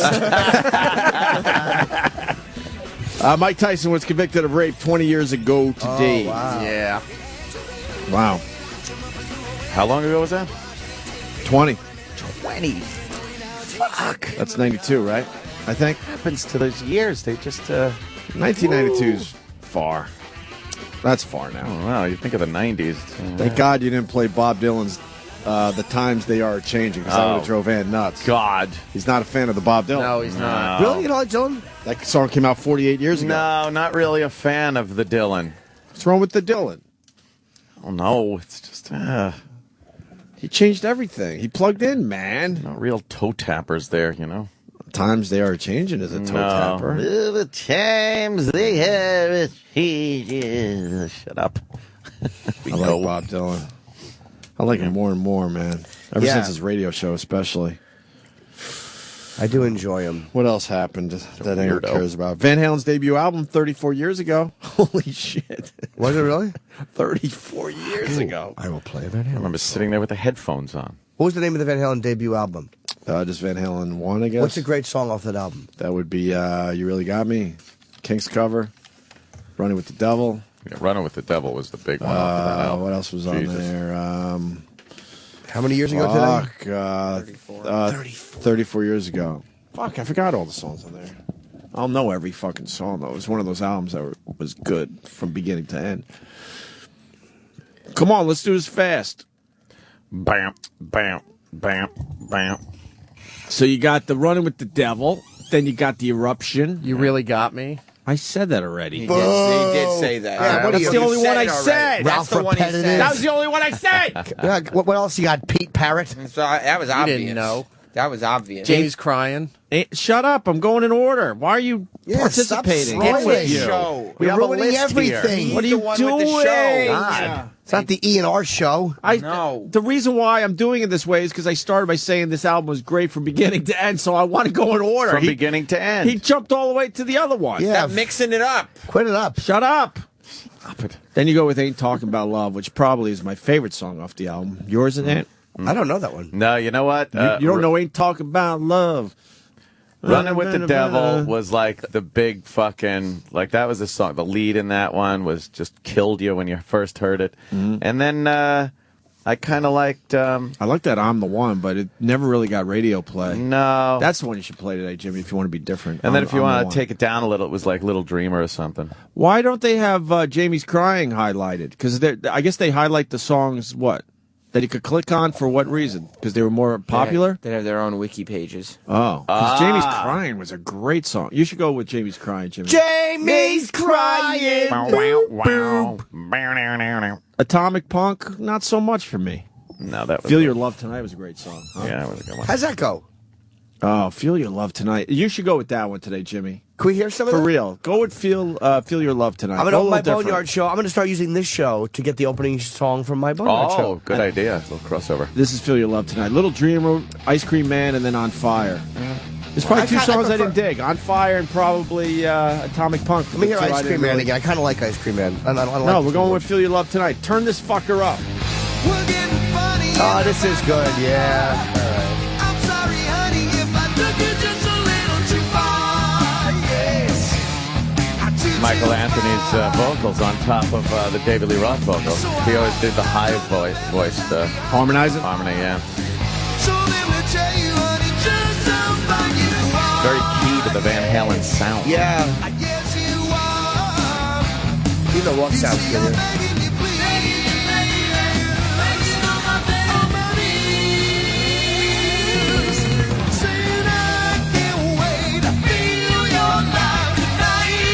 Chris Rock is a massive Van Halen fan. It's so weird. They're gods to him. Yeah, gods. Oh, that's good. Does he like the new album? I actually don't know. If I see him, I'll ask him. I don't know. Tattoo. I just don't like that part of it, but I actually don't mind the song. Well, Andy Levy confused me with his tweet yesterday. He said, surprisingly, the Van Halen album is good. And if you follow Andy Levy on Twitter, sometimes you don't know what's up. Yeah, I don't know if he's doing a little sarcasm there. I have no idea. Yeah. I don't know. I think it's pretty good for an album that comes out 30-some-odd years after their first album. It could be worse. Turn us up. Elbow. So hokey. Can't really listen to the words. I got hooked on the back of my leg. Ain't she who was when I walk? Speaking cherry red, screaming electric green. Right. Purple mountains majesty. Really talk to me. Swap meet Sally. Tramp stamp cat.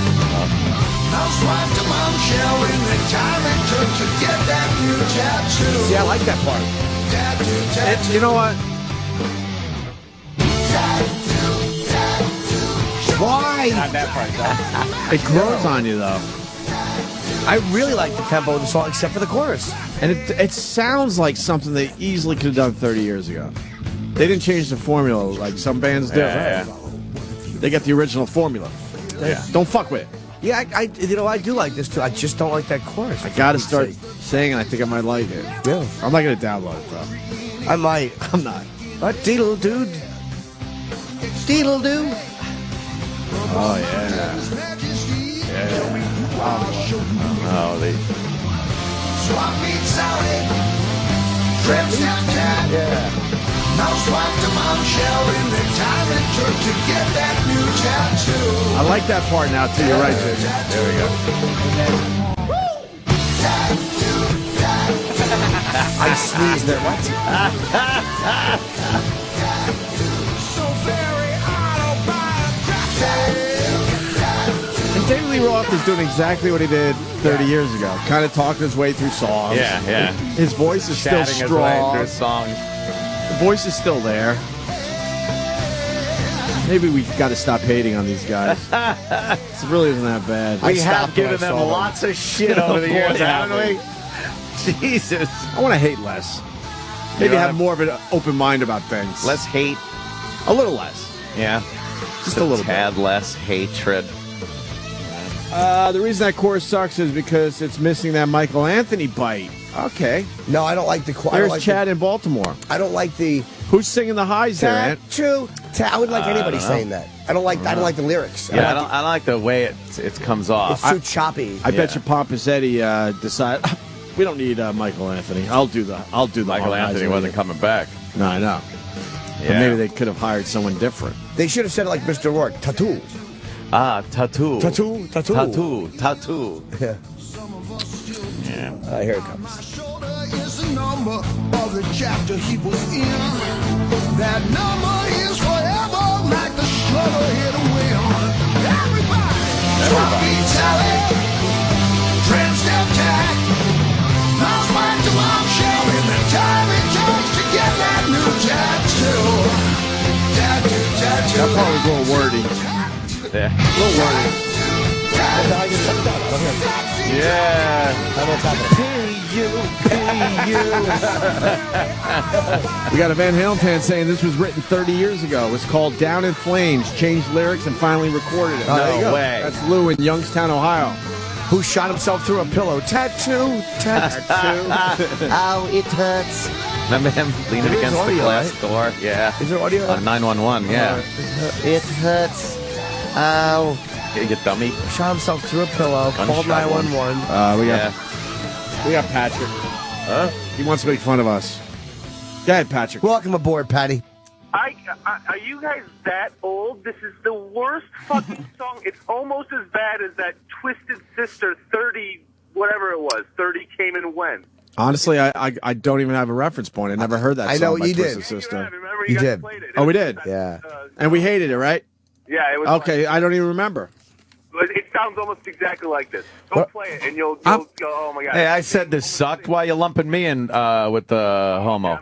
I'm sorry. I Thank you. Dude, I like the tempo of it, but I don't like the chorus. Oh, but the guitar, it's just like the generic riffs. It's just like two chords over and over. It's just like a bunch of old guys that didn't even try to do anything. They just go, all right, Talk about the radio show? But that's probably them trying at this age. Yeah, well, then They probably don't have anything left in the tank. all right, then just don't try at all. If you don't got it, Well, honestly, there's too much money at stake. Sure. These guys are going to make millions in the next couple of years now, touring. That's true. And what helps is when you get a couple new songs out there. Yeah, I guess. I don't mind as much as the first time I heard it. That's all I'm saying. Yeah, I like that And one I did part. say I'm not going to fucking download it. I'm not that excited about it. Tramp stamp Sally. Tattoo. I like that part. It sounds like Jane Gum. I don't like that part at all. Tattoo. You're going to have 15,000 people singing that part all at the same time. Tattoo. Tramp stamp Sally from Housewife to Bombshell. Tattoo. Would you? Then the time to kidnap one fat senator's daughter. All right, sir. Thanks. Fair enough. He's calling us out. He thinks it sucks. Jim in New York. Yeah, what's up? Hey, good morning, boys. Hello, me. That tattoo song's not even on the album. The rest of the album actually kicks ass. Really? Not even on there, yeah. Why would they put that out if it's not on the album? I'm confused by that. Well, David Lee Roth is back in the band. Things are fucked up. The way it goes. Is it really not on the album? I heard it was. Come on. I have the deluxe album right here in front of me on my iPhone. It's not on the album. Did you download the single? Yeah. I did. I downloaded the single, yes. So it probably just registered as a single since you already downloaded it. Yeah. So nice try. What do you mean? Why can't you download the single and then download the album and it's on the album Well, I too? saw the album yesterday. Somebody had it. It's on the album. So I what, think. what happened with this guy? I would think. He got a different one. I have the deluxe edition. They're pushing. They're selling the album with that song. That's Like the when I single. saw I saw it on TV, they're like, get the new Van Halen up, and they're playing that song and selling the album. Why wouldn't it be on the album? Yeah, it says features the new hit single Tattoo. We don't, Yeah. Sir, you know what you're talking about. Yeah, you're talking out your bung. Or you just got a bad download. You're an idiot. An Baby Jim in idiot. Lake George has got the only bad download. You're stupid. Why don't we just attack everyone? I don't get it anymore. Good morning. Good morning. All righty. Sam, why were you making faces about it? What's that? Is it too late to punch out? Yes. You're Oh, in way too flames. late. All right. At this point, you got to kill yourself. You're a memorial on a wall. That's right. Sam's making faces. Yeah. Chinatown is a way better song off the album. We're not going to track Blur. through the new album, are we? A little Chinatown might be nice. I like that twisted stuff there. Oh, that was Sam was making a face. I think he was digging it. No, yeah, that's not. Sam likes that. I was, What are we doing? was previewing some of the Twisted Sister song 30. 30. You were digging it. 30 years. Just the lyrics. 30 years. Oh, there's some cool lyrics. Yeah, the video starts with them dusting the cobwebs off the instruments. Oh no! They were a one-hit wonder. Now they had a couple. They were not going to take it. Nope. And Come on, there weren't one hit. I Want to Rock is a big I hit. Want to Rock. It's a good tune. We're not going to take it. Yeah, All that right, was they're true. in that weird category, two-hit wonder. Now they had a few. There's a few bands that are officially two-hit wonders, and I'll Want put to Twisted Rock. Sister in there. Do you know who else I've been listening to too? And I don't know if is Quiet Riot. Come on, feel the noise. Like it's lyrically terrible. Oh yeah. But I fucking love the tempo until it gets to the chorus. Girls rock your boys. It's awful. We get wild, wild, wild. But I remember as a kid in 6th grade holding my little boombox and like wanting the girl I liked to hear the words. I was on the bus. Girls rock your boys. You girls rock you boys. And I was like, come on, feel that. This was so heavy. It is. And you thought the girl would be impressed? Because I was holding the radio like, This was rocking back in the day. yeah. So little Jimmy holding his boom. Sitting on the bus going on a day trip. I'm thinking the girl hearing the lyrics would be like, ooh, he's edgy. He's This guy. edgy. He's crazy. You got to bring your boombox He's dangerous. on a bus? Yeah. I was a douche. What's wrong with you? He's dangerous. But don't you like Wouldn't the tempo? that be Yeah, cumbersome everyone likes this, as you're yeah. trying to walk around? I don't want to admit that I'm enjoying this a lot. Isn't this guy dead? Why don't you want to Kevin admit that DeBrow. you like this? This is a Because great song still. Lyrically, it's not good at all. And it was spelled C-U-M. And Come noise on. was had a Z in it. That's crazy. Noise had a Z. You like that So as they a didn't know how kid? to spell. Noise had a Z. Yeah, I thought it made it heavier. Wow, wow. Then I would girls rock you boys. Like she'd come over and rock me. She should have. When I asked her to kiss me and she ignored it. All right, let me. She just held you and rocked you. I was full of dandruff. Never. Dude, my head was caked with dandruff. I used to sit up front. You sure that wasn't dried cum? We've heard the stories over that was the my years. Cheeks. No, I would literally sit 2 feet from the TV, and my arm wiped away the fucking varnish on the TV I'd been watching on the table. Yeah. And I had so much dandruff. I would sometimes just scrape my scalp over the table and watch the dandruff. Did you not wash your hair much? No, I didn't. Why? You were just a little unwashed boy with your Quiet Riot boombox hoping the girls would notice. Yeah, with my cowlicks and my fucking greasy forehead. I wasn't Because you getting never wild. washed your hair. Yeah, it was greasy. I had a lot of dandruff. Selsun Blue wasn't really on my wheelhouse. How are you expecting to get girls? That's a great question. Because of the heavy music. Yeah, I figured that they would the be heavy attracted to music? my fucking rebel. Yeah. Would distract the dandruff? Because he was edgy. You probably had bed bugs. Do you know, I told you, I've looked back at that. I used to see black bugs. For years, I thought they were summer beetles. Summer beetles. Black bugs, black bugs. In your bed?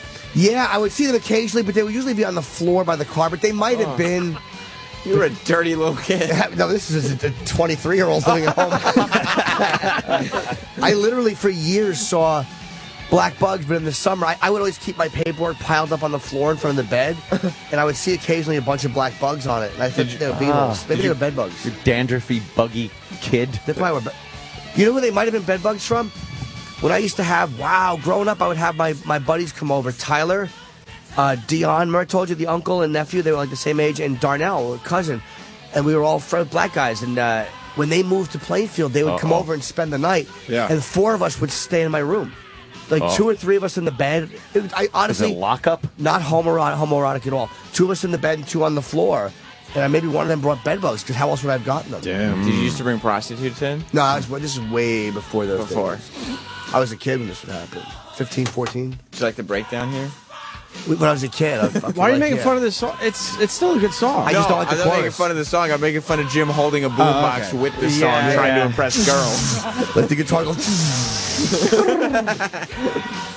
We got the new Van Halen album. Someone mentioned Chinatown. You want to just take a quick listen? Sure. All right. Chinatown, Van Halen. It's not a Van Halen record without Eddie Van Halen's aerobics. Oh, boy. So far, okay.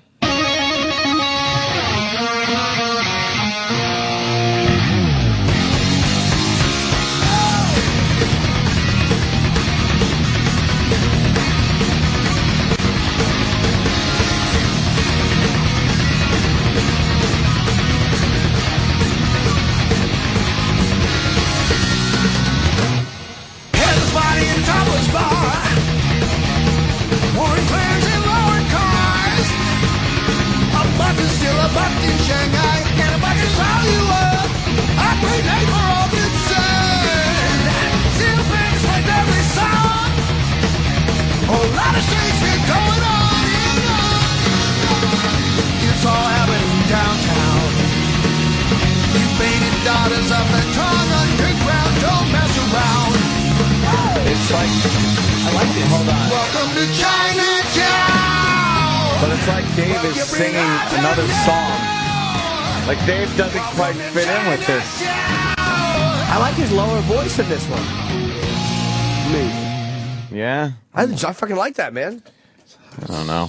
It's not bad. No, it's heavy, man. It's really heavy. Well, It's pretty much where they left off. Right?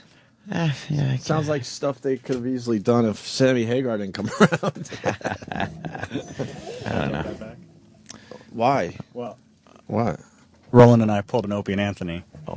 What's that mean? Stole it from the boss's office? Sure did. You guys!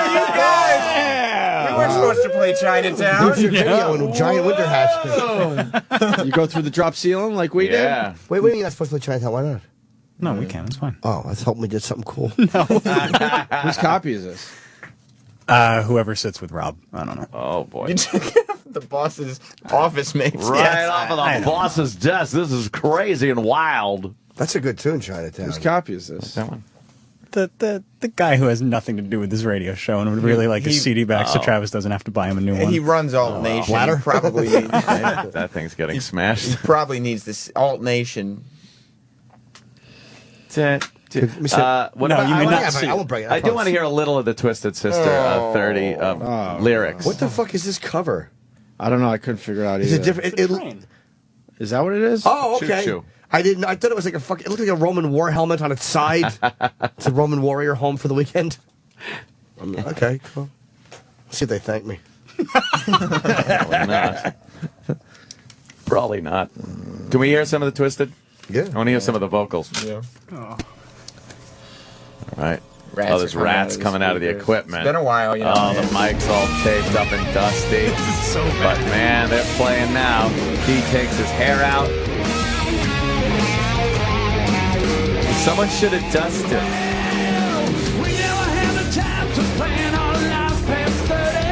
Uh-oh. Oh, boy. Nothing good ever hurt it. Never gave a damn about the other side of the hill. Nothing could stop us, nothing ever will. I don't like that part. Oh. And where we hit the stage, Lord, you never know. But it came and went a long time ago.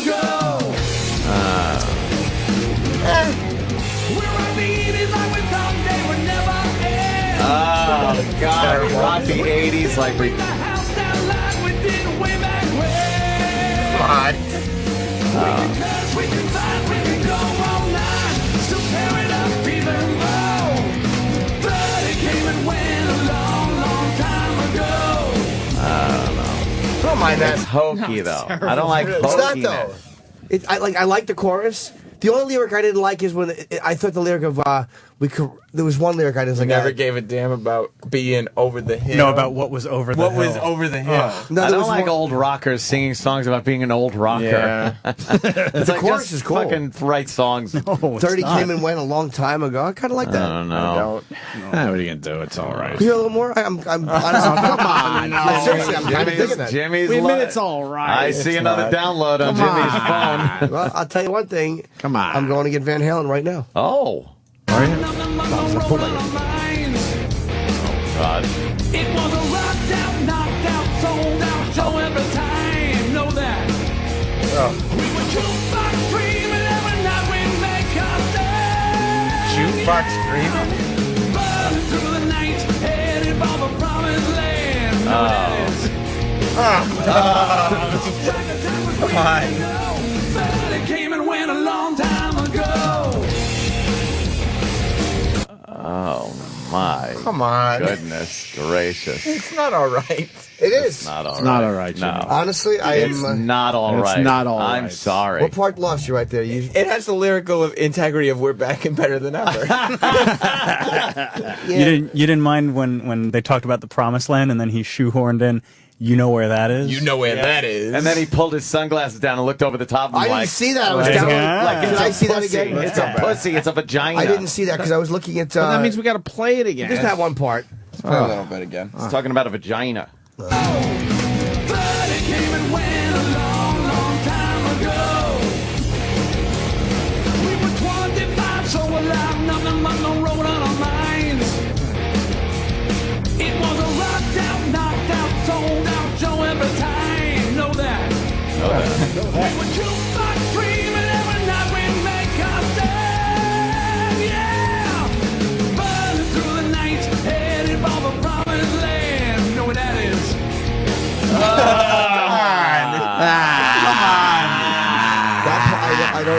I don't care for that part. Come on. But You don't like when he pulled his sunglasses down and looked over I the didn't top like when of he goes, him? and you know what that is.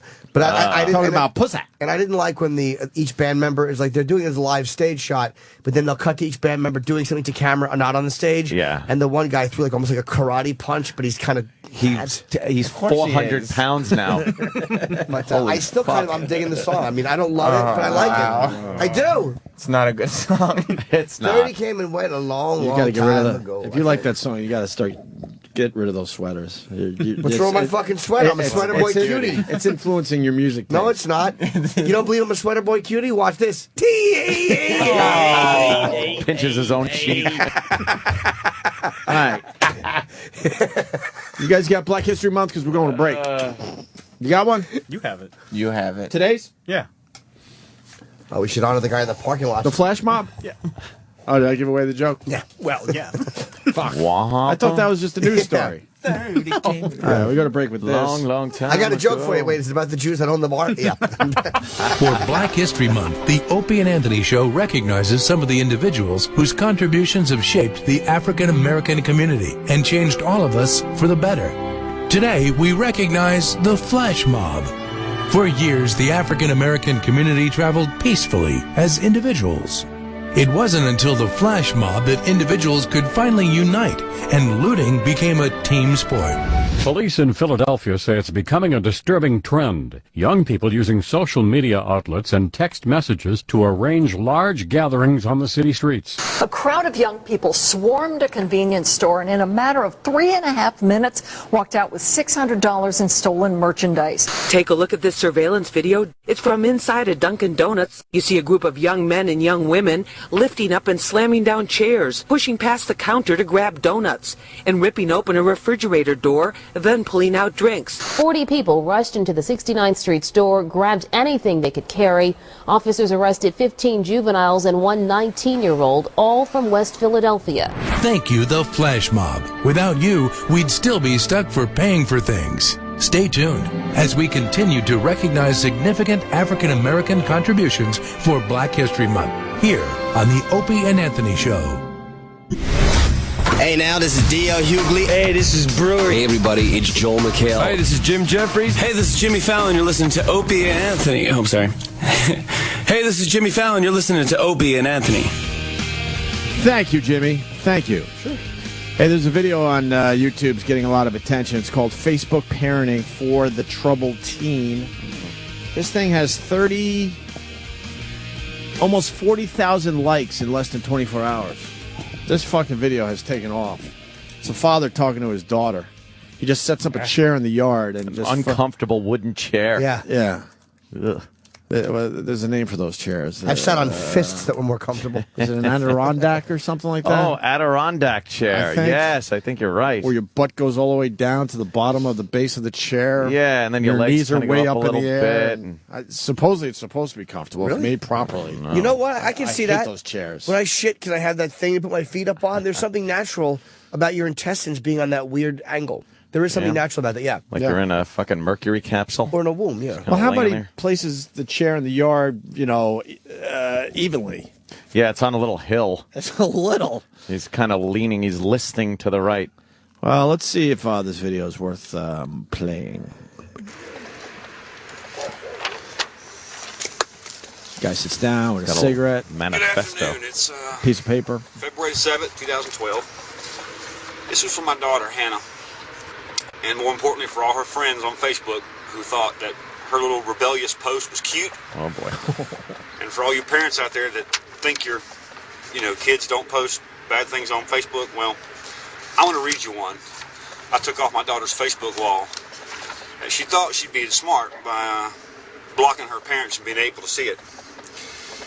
Hannah, you were grounded for about 3 months for doing something very similar to this. And I would have thought, with a father that worked in IT for a living, you'd have better sense than to do it again. But I just spent about 6 hours yesterday fixing your computer for you, upgrading it for you, spent about $130 on software. And today, I run across a post on your Facebook page that you didn't think I'd be able to see. So since you want to hide it from everyone, I'm going to share it with everybody. This is called To My Parents, by the way. To my parents, I'm not your damn slave.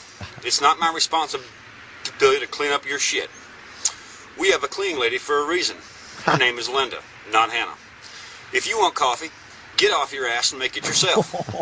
If you want a garden, shovel the fertilizer yourself. Don't sit back on your ass and watch me do it.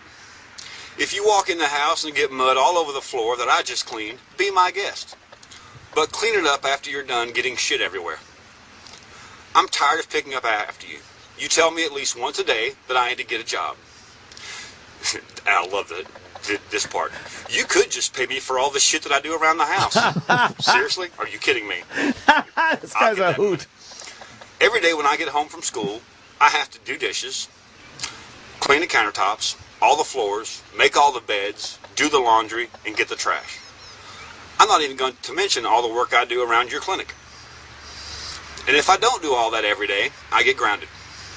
You know how hard it is to keep up with chores and schoolwork? It's freaking crazy. I go to sleep at 10 every night because I'm too tired to stay up any longer and do anything else. I have to get up at 5 in the morning to get ready for school. On the weekends, I have to sleep with my door locked so my little brother won't come get me up at 6. That part's true. This is all true. This is what she's saying. And I'm tired of this bullshit. Next time I have to pour a cup of coffee, I'm going to flip shit. I have no idea how I have a life. I'm going to hate to see the day when you get too old to wipe your ass and you call me asking for help. I won't be there. Signed, your pissed kid, Hannah. I'm going to dress a couple of these. Oh, boy. We have a lady that cleans the house for us as a favor to trade off some services. She is not, and you will never again refer to her as the cleaning lady. That lady works harder in one day than you ever have in your life.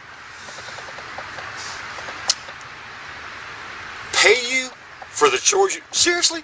Pay you for chores that you're supposed to do around the house. You come home from school, you have a list of chores that are on the wall because you can't remember them if you don't. They are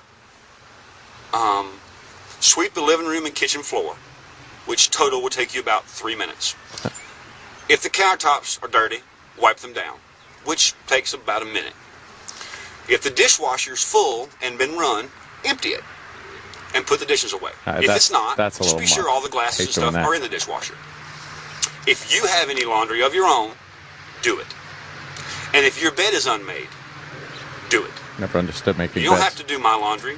You don't have to make my bed. You don't have to make the guest bed. You have to make your own bed.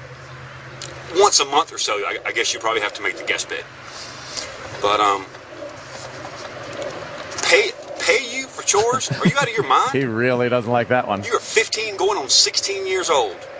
You want things for your laptop. You want a new battery. You want a new cord. You want a new camera. You want a new phone. You want a new iPod.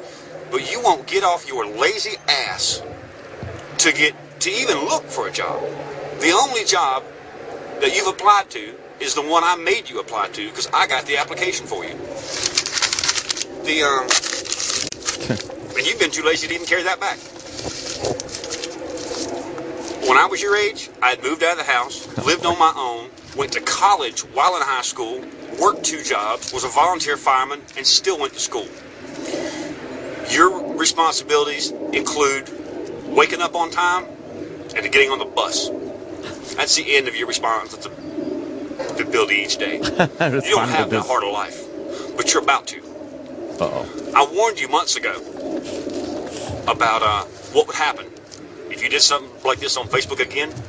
The last time you were grounded, and quite frankly, I've forgotten now, but it was for something fairly childish and stupid. We took away the computer, that kind of thing. No cell phone, no Facebook. And I told you if it ever happened again, that it'd be a lot worse. And I was really close that day to putting a bullet through your laptop. Now, this time, I just spent all day yesterday, blew half my day upgrading your laptop, putting new software on it, spent about $130 in software to get everything, the way that you want to have it for school. You don't have to worry about buying a new laptop battery. You don't have to worry about buying a new power cord. You don't have to worry about buying a new camera. Because you won't be using any of them till probably college. I don't know how to say how disappointed I am in you and how disrespectful you were to every single adult in your life. But kid, you got it easy. Way easy. It's about to get harder. It's about to get a whole lot harder. It's like a wrestler today. working a mic. Because you're not going to see this, and for all I know, you might not ever see it. But as soon as I'm done, I'm going to post this on your Facebook wall So all those kids that thought it was cool for how rebellious you were can see what happens. And all the parents may get an idea to put a boot up their own kid's ass. Because all this, I mean, there was more curse words in that one post, just ridiculous. Not happening. Disrespectful to me, your mother, your stepmother, your family, your friends, and yourself. So I'm going to put a stop to it. And I'm going to put a stop to it right now. Oh, boy. That right there is your laptop. Oh, no. You see it's out here on the ground. This right here is my 45. Yeah, that is. That was the first round. These are exploding hollow point rounds. He's from the laptop. Yeah, and you have to pay back for these too, because these are about $1 a piece. 1, 2, 3, 4, 5, 6. Oh yeah. And after that comment you made about your mom told me to be sure I put one in there for her. So that one's from her. And if I got one left, it's a psychopath. I got 2 left. Now I'm out. So, just for the record, whenever you're not grounded, whenever year that happens to be, you can have a new laptop when you buy a new laptop. And when you pay me back the $130 for the software I spent on yours yesterday. Hope you've enjoyed your little fiasco on Facebook. Hope it was worth all this. Have a good day, y'all. Damn. Now, I got a question, Ed. Yeah. During the video, you see all the cars driving by in the background, and now he's shooting a gun. How legal is that? It depends on what state he's in. He looks like he could be from Texas. Yeah, this, you know, he could probably discharge it on your property. Yeah. Who knows? Wow, that, this guy means business. Yeah, he does. But he's a real, I like what he was doing, but he's a real dick. Psychopath. Yeah, because I know what she did is, it's kind of shitty to post that. I understand a parent being really annoyed, but a certain amount of rebellion is okay. Like, and I'm not a parent, but it's almost like as long as she's not doing drugs or drinking or yeah, fucking she was just guy, like, yeah, that is typical teen shit. Like, I don't want to clean up. I don't want to do this. Like, it's like you're calling her out just for showing off in front of her friends. Yeah. Like, why wouldn't you just let her do that? Like, she obviously didn't want you to see it. Yeah. So that to me says she's just talking shit to her stupid teenage friends. Yeah. Why are you talking to her like she's another adult? Like, why are you embarrassed by what like, you understand? Maybe I would feel different if I was a parent, but I think he's just being a complete dick. I think he's over the top over there. Yeah. Yeah, because she's not saying, I'm going to sleep with this guy, he's 30, I'm going to go out and get high, or that I would understand. Yeah. But I think he's just being a jack-off. To shoot her laptop? It's like,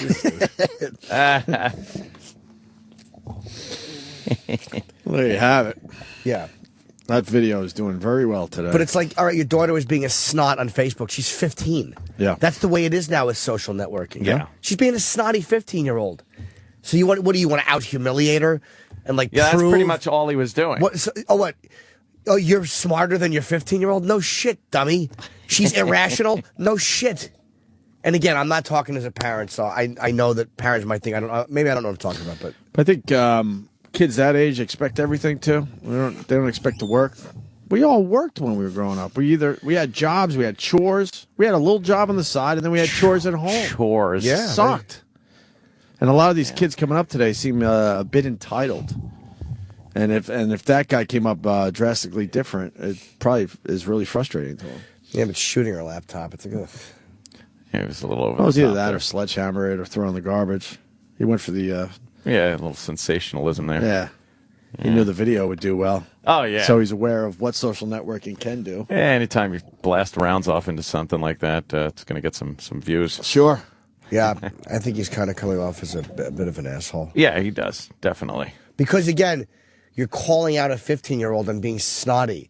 The fact that she has you blocked, it's not saying you shouldn't monitor her page, but if she's just talking shit to her friends, let her just talk shit to her friends. It's like, what do you have to, in front of her friends? I don't know. Maybe you do. I don't know. It's hard for me to say without being a parent. He's going to be sitting in that chair someday. She's going to come up behind him with that same gun and just blow his brains out. Or do you want her rebelling for real? Oh, like boy. if that's her You know idea what of being. You know what the rebellion would yes, be? That would really get to him, Jim? Yeah. Oh, boy. In person. Do you really want her? Like, to me, if that's the extent of it, her just being a fucking brat about her chores, make the video. And it was actually entertaining at one point, but then it got like, all right, you're really trying to. Yeah. We know you're smarter than her. Mm-hmm. We know that. Mm-hmm. You're her father. Call her lazy, make fun of her. Maybe she just really annoys the piss out of him walking around in her underwear. Yeah, maybe. Her bra. Maybe. I don't know. Daddy, shut up. And she's like, oh, boy, look. She's wearing a new might be a long time Victoria's coming. Secret, Who knows? Shit around the house. Yeah, I don't know. There's nothing worse than a non-parent saying what it's. I know that for parents, that must be annoying. Yeah. Did anybody have any? Well, the phones are lit, but They agree with the guy? I don't know. They're not. Who's answering the who's phones screening today? We were calling the guy in North Carolina to try to get him on the it's phone. North Carolina? Yeah. What are the gun laws in North Carolina? That legal with they the don't cars have- going by in the background? They don't have any. Oh, okay. No laws. You could just shoot whatever you want, wherever you want. Really? No, I'm sure there's some town ordinance, but Jimmy is missing the point. We got Bryce in Montana. Bryce, you're on the Opie and Anthony show. Yeah, Jimmy, maybe I'm fucked up because I got two little girls that I imagine I'll probably be hearing a lot of the same shit before too long. One's 6 and one's 9, so I got a little bit. But he also says that he says in the video that he said he's making it a lot worse the next time. So it's not like this is the first time it happened. Right. So she was calling his bluff, and she got caught. Now in a year or in 5 months or whatever, she straightens up her shit. Yeah, he might get her another laptop, but you don't tell her that now. Let me ask you a question, and this is where I have because it's a social networking thing. It's the equivalent of I would say just of bullshitting with your friends. So it's almost like. Well, she humiliated her father because she was talking shit, and all her friends could see it, knowing that the father can't see this shit. But that's kind of the point. Like, that's kind of what teenagers do. Yeah. But I guess he figures their families can see it too, and It's humiliating. I would assume. Well, this is. She took her chance and she loses because maybe, he's an okay. IT guy and he found the message. Well, I look at it this way. I was a fucked up kid. If my kids do half this shit, I'd probably just say, fuck it, do whatever you want, because there's no way I could deal with it, probably. But I was going out and getting shit-faced at 13, 14, and fucking off all the time. And Yeah. once I could get away with a little bit, you know, my old man bought me a car before I had a license. Well, I figured out as long as I washed the fucker every day when I got home and zeroed out the miles and put a couple gallons in it, Yeah, you never fucking noticed. Well, pretty soon I got punched in the mouth a couple times because he found out from people I was driving it all over town. You get away with a little more and a little more and a little more. I only got a little kid, but the older parents out there, I can't imagine how you deal with it. We see it just from the interns that come through. There's an entitlement now. Like, we worked our balls off growing up, whether, like I said, chores or you had to get a little job to, pay for your own shit or maybe, in my case, donate to the household. And it seems like kids these days don't have to do any of that crap. You're Danny Noonan. Huh? Yeah, well, I had to put my money in the fucking cookie jar, that's for sure. And it was all my caddy money, so yeah, I guess I was that Caddy. guy. So, I do it as a parent, and see I'm doing it sometimes, but you want to spoil your kids a little bit. right. And you always want them to have a little more. But then when you come down and you decide to teach them a little something, and there's just, my oldest girl's only 9, but if I tell her she has to pay for something herself, she's got like $800 rat hole in her room and she's 9. I'm like, so you got to pay for something for $10, and she's just devastated.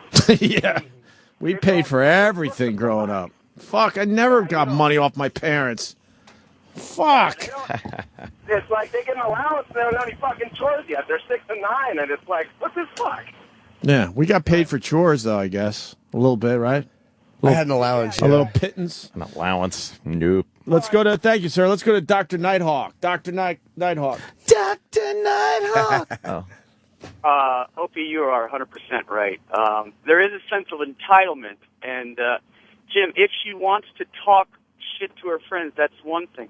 But now it's on video only forever. It's there. Oh, and the delivery there. that's a reflection on the parent. Well, she didn't do it on video. She wrote it. But yeah, that's true. It is out there for everyone to see.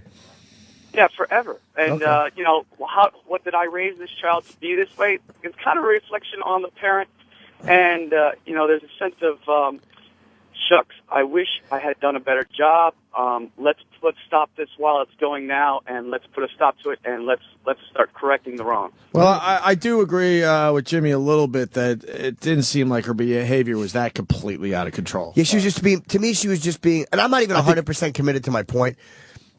It seemed like she was just being kind of a snotty teenager, not like really fucked up. Like, you know, when you see what people do now, they're fucking and getting knocked up, and like, to her, just being a brat on Facebook is like, All right. Yeah, it could have been 100,000% worse. That's correct, but maybe he wants to put a stop to it so it doesn't get there. Let's go to Kerry in New York, who agrees with Jimmy. Jimmy. That's right. No, I'm sorry. I don't agree with Jimmy. Okay. Oh, well, that's why I went to you. that 'cause changes everything. I'm trying to balance this shit. That's okay. If they all disagree, maybe they're It did right. say agree, and now they changed it to disagree, Jimmy. Okay, madam. Go what's up? ahead, Kerry. I disagree. I have a 15-year-old son. His second week into sophomore in high school, he was drinking with his friends. Oh, boy. A girlfriend came to my house, knocked on the door, and told me he's drunk at the Dunkin' Donuts.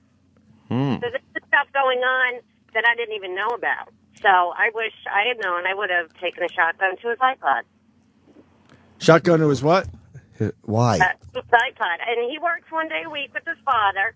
He has his own bank account, but then he takes money out, and he gets charged $35 because he doesn't have the check. It's not deposited yet on a $20 ATM withdrawal. Oh boy, a 15-year-old should be more responsible with their checking accounts. Yeah, you got to be real here. They're not going to be responsible with checking accounts. Yeah, miss, please. No, and our names are on it, so it reflects on us. And that's just, you know, that was just one thing he did. Then it's the grades, and before you know it, and unfortunately, it's just like his mother. It's a 15-year-old. What are you expecting? They're No, retarded. I did it, but if you don't stop it now, No, if you don't stop it now, they normally kind of grow up and realize, wow, that's kind of fucked up. But you know, people are trying to treat 15-year-olds like they're fucking 217 adults or something like that. Yeah. All I right, know that lady. Let's go to Bill in Ohio. Bill. Bill. Good morning, boys. Hi, buddy. You know, Opie is right in that kids today feel entitled. My wife has a 15-year-old brother, and he sits on his butt in his bedroom playing video games all day, where at 16, I was working a job 30 hours a week and going to school and everything. My wife had 2 jobs when she was 16. And just the kids today are so lazy and stuff, and I could just hear it in that frustration. But didn't your didn't your parents say that about you? It is the generational thing. I'm not working 30 hours a week and while going to school and getting A's in school. No, but I was going to bed at 11 o'clock at night. This goes back to walking to school in the snow. This is the same old shit that you used to make fun of. Every generation. Every generation has their own misery that the newer generation doesn't understand. It's. I'm sorry, my brother-in-law is a lazy fuck, and my wife has even said that. He is lazy. I assume that it would be just tough to tell your 14, 15-year-old that they have to get a job in this day and My age. dad told me to go get a job because I wanted stuff, and he's like, no, you want it, you pay for it. So I went out and got a job, and I worked 30 hours. But it goes to Ant's point. It's a generational thing. Yeah. We get what we... Hold on, sir. We get what we had to do growing up. And obviously they're doing it differently, these kids today. And that's where the frustration comes in. He wants stuff too, and unfortunately, her mom just gives him the money or whatever, and so he's extremely overweight. He's lazy, and he had a job. Yeah, but he's been getting here earlier. I mean, there's no. We're trying, Mr. Nagel. Oh boy, we're trying. Jesus. Oh, no, he's gotten better. Oh, I knew that was coming. For 3 weeks. All right, he complained about it. all right already. Jesus, this guy. You made your right point. ahead. Right. We did find someone that agrees with Jimmy. Let me see what Murph in Georgia has. And Murph, by the way, Jim Norton's coming to Atlanta soon. I know that. Yeah, I'm looking forward to it. I need to get tickets today. Next weekend, You buddy. better. That damn thing's going to sell out. Right, Jimmy? Artistically, yes. Hey, Jimmy, I didn't know about it until yesterday. I'm getting the tickets today. I can't wait. Cool, buddy. But anyway, Jimmy, dude, you could not be more right. I'm a father of two, and I'm listening to these whiny little bitches talk about their kids and their brother-in-law. Shut up. You know, it starts when they're 4 and 2, like my kids are. It starts with respect, and it goes on until this asshole has a 15-year-old daughter, and he's being a prick on YouTube, shooting her laptop. She can't even watch it. I know that he kind of teased her that she's not going to be able to watch it, but certainly one of her friends will show her. Yeah. Hence, that guy better sleep with one eye open. I want to make this real quick because Too late. I'm nerving out. Yeah, I'll talk to you guys. No, you're all right. You're good. Say You're what good. you ahead, buddy. Yeah, What? you're good.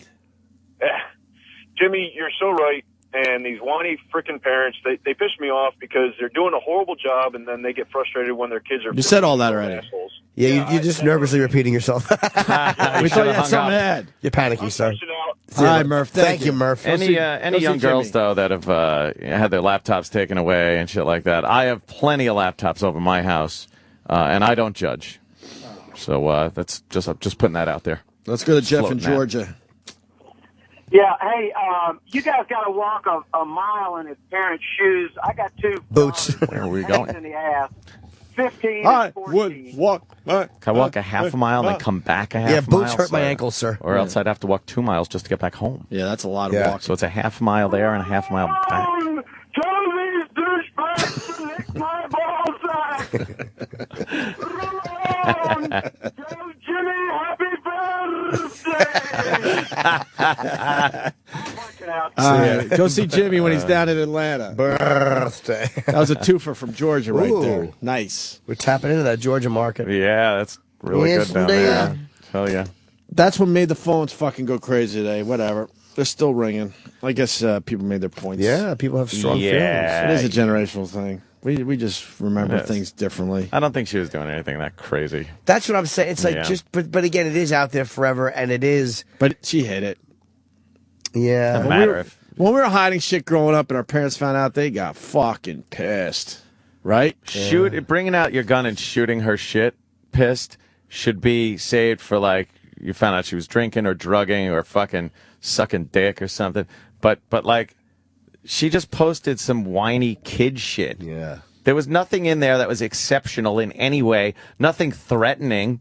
Nothing. It was just a pissed off kid that doesn't want to clean her room and fucking do her chores. That's every kid. Yeah. So maybe he's around the house. She's really a cunt or something. I don't know. But just for that, I think he overreacted. Well, after watching the video, it's obvious she's acting just like the father, so we know where she learned it from. Learned it from you, okay? Because now he's grandstanding and showing this off to his friends. Like, look what I did. This is how you parent. Right? The wife should make a video. My husband made a video here and it was very embarrassing. Right. He should have handled it behind closed doors, I guess. Oh, yeah. And he shot the laptop, and then she'll take a shot, but it's from a larger gentleman. Right. On her chin. Yes. That'll end up online. Yes, Here, it will. Daddy. Here it is. Hope you find this video, Daddy. And she's just there at a gangbang. Yeah. Oh, my God. Fucking a black guy in a cowboy hat. Oh, yeah. And he's doing that fucking slappy video. Ah, an alien. Ah. What is that? Oh. Sorry. Who was it? Just an alien floated by. Oh, Egghead? Was that Egghead? Oh, my. All right, we got to break again to sell more shit. Oh, my God. Time to sell more shit. William Shatner's coming in a little bit. Yes. And when we get back, we got to do the parking lot altercation finally. Oh, yeah. You told me about it on the way home yesterday, Jimmy. I think that's a good one. And we got the Roxanne bullshit on Sports Center. What the fuck's What? going on? That's right. If you smell what the rock's cooking. Well, the comedy he likes is harsh. Yeah. What comedy is that? I don't know. Yes, I do. What does he like? I don't know. Yes, I do. I'm not fucking doing it. What does The Rock like? SBC.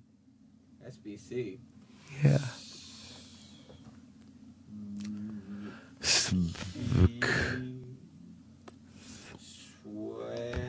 What are we doing? I was sounding out. Sirius XM. This is the Opie and Anthony Show. We got William Shatner coming in about a half hour. Yes, I have very important things to ask Bill. You do? Bill Shatner, yeah. Like what? You know, it's about Nightmare at 20,000 Feet. Twilight Zone episode. Yeah, I got a couple of questions there. Watching it during one of the marathons, and something really bothered me. Maybe he can help out. He's always been very enlightening when I bring up past TV shows he's been in, as far as enlightening us. He hates it. Oh, does he? Oh, I didn't realize that. Hate it. Shatner's World on Broadway. Yes. Yuck. What do you mean? Oh, is that what he's promoting? It's his one-man show. It's amazing. Is it amazing? As a Renaissance man. Sounds awful. He's talking about his career. It sounds awful. Why doesn't he just talk about his career on our show? Why do you have to go to Broadway? Because then nobody's going to buy tickets for our show. Oh. Mm-hmm. Ah. Can you still smell what's cooking after all these years? I can, in fact, yes. What's it smell like? Right now... Beef and cheese? No, settle down, please. I'm going to tell you. It smells like blackened Chilean sea bass with mango on the side. All right. How about that? Sounds good. And that's bullshit. And we haven't found a gym yet, right? We haven't found a gym yet enough. Wait for you. And this is live, by the way. Yeah, it's real live. Oh, he just said bullshit? Yeah, you're playing the sound effect over the part where he said bullshit. Oh, and that was the whole reason we were playing that? That's right. Oh, where was that? Whoops. It was right when you were playing the sound effect. How long ago? A little bit. Fuck! So where do I go? Back 10 seconds. I say back to the Can beginning. you still smell what's cooking after the years? I can. Oh, geez. You should have just played the clip. All right. How about that? Sounds good. And that's bullshit. And we haven't found a gym yet, right? We haven't found a gym yet enough. Wait for you. And this is live, by the way. Yeah, it's real live. We'll fix that. So The Rock says bullshit. Who cares? Bullshit. Wow, that's What gonna channel was it affect on? the children. ESPN. It's cable. Oh, please. Who cares? That is that shouldn't even be an issue or a story or nothing. That's just a guy saying Are we getting The a Rock? word. No, he's not doing serious. He's not doing any radio. We said yes to The Rock. I know. He said no to radio. Oh. Last time I talked to him, not only did he say the F word, but he told me who his favorite comedian was. Jimmy Norton? I didn't say his favorite. He likes Jimmy Norton, but he won't come in and do the show? Well, I probably just said no radio. I'm sure he would if he knew, but yeah. we're radio. Right. That means he's saying no to us. He's a fan of Jim's. All right, we're on bad terms with The Rock again. Well, just let him know I'm a part of the show. He might not know. He might want to wait until I'm here. Oh, maybe. Let him know okay. I'm part of the show. I'll bring in the Hollywood celebrities. You will, Jimmy. You will. Yeah, I'll bring one. You think The Rock and CM Punk sit together and watch your tapes? Oh. I guess. I mean, why wouldn't they? Yeah. That's so cool. You like that? Yeah. The wrestlers like me? I wish they liked me. Yeah, well. What's this parking lot altercation? Large black guy, very angry at a white guy. And the black guy's with his girlfriend, or I don't know what their relationship is. And apparently what happened was one guy, what I found out was they were both going for the same parking spot. So I'm going to say that the white guy was probably waiting to do it, and the black guy looks kind of thuggish and gangster. He probably just cut in and, jumped in front of him. Right. And the white guy walked by later, he threw some kind of a coffee on the black guy's car. Oh, boy. And the black guy saw it and is following him out of his car to make him get a towel to clean his car. Oh, man.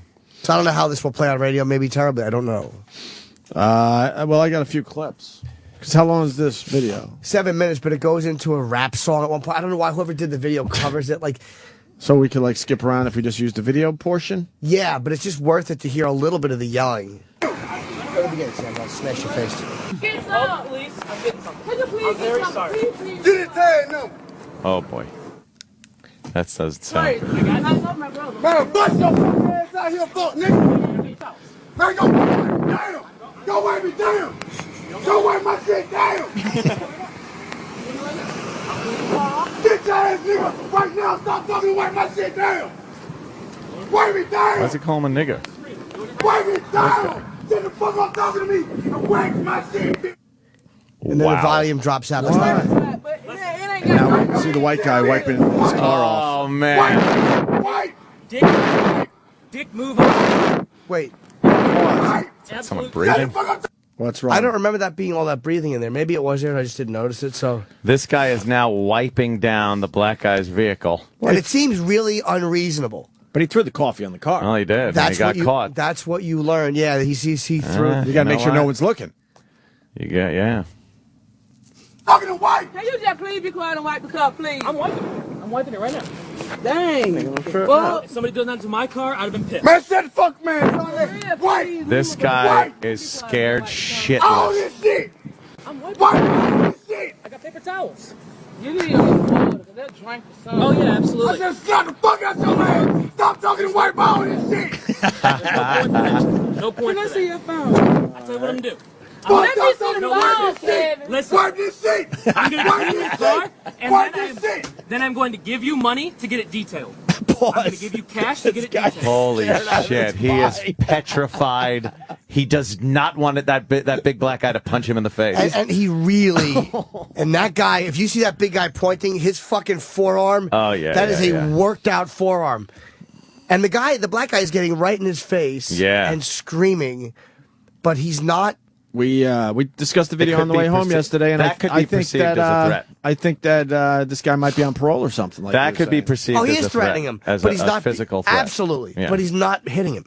It doesn't matter. No, but he's right to be pissed off, and he wants his shit cleaned Oh, it off. is right to be pissed off, but let me tell you, you could use some force back at that black guy just on the way he's acting. You could. Oh yeah. But it's funny to see this guy. I can't. Oh, this guy's just a cowering, scared white boy. But the way he's trying, I love the way he keeps trying to go. No, I'd be pissed too. Yes, sir. I'd be pissed too. I'll shine it up for you. What do you need? Dick sucked. You got it. Whip it out. He just keeps trying. Yeah. To connect. Oh man. And the girlfriend knows that her boyfriend or whatever has a fucking rage issue going. And then he tries to play because he tries to get him to squirt because I guess the coffee is or the mocha drink is drying, which makes it harder to That's clean. the sugar. Yeah, the sugar's Stop drying. talking to me and wipe this shit for nigga. You think I'll watch your bitch ass? You think I'll watch your bitch ass? Wipe this shit. Please, all right. I'll give you money to get it detailed. Yeah, you think I'll watch your fuck ass? Wipe this shit. Money to get it detailed As well. Just don't shoot me, sir. Oh, you're going to need that true coat. Just don't kill me, sir. If you would like spray the windshield with water. Man, are we gonna get this shit detailed too? Wipe this shit. Wipe this shit. Stop talking to me. Wipe this shit.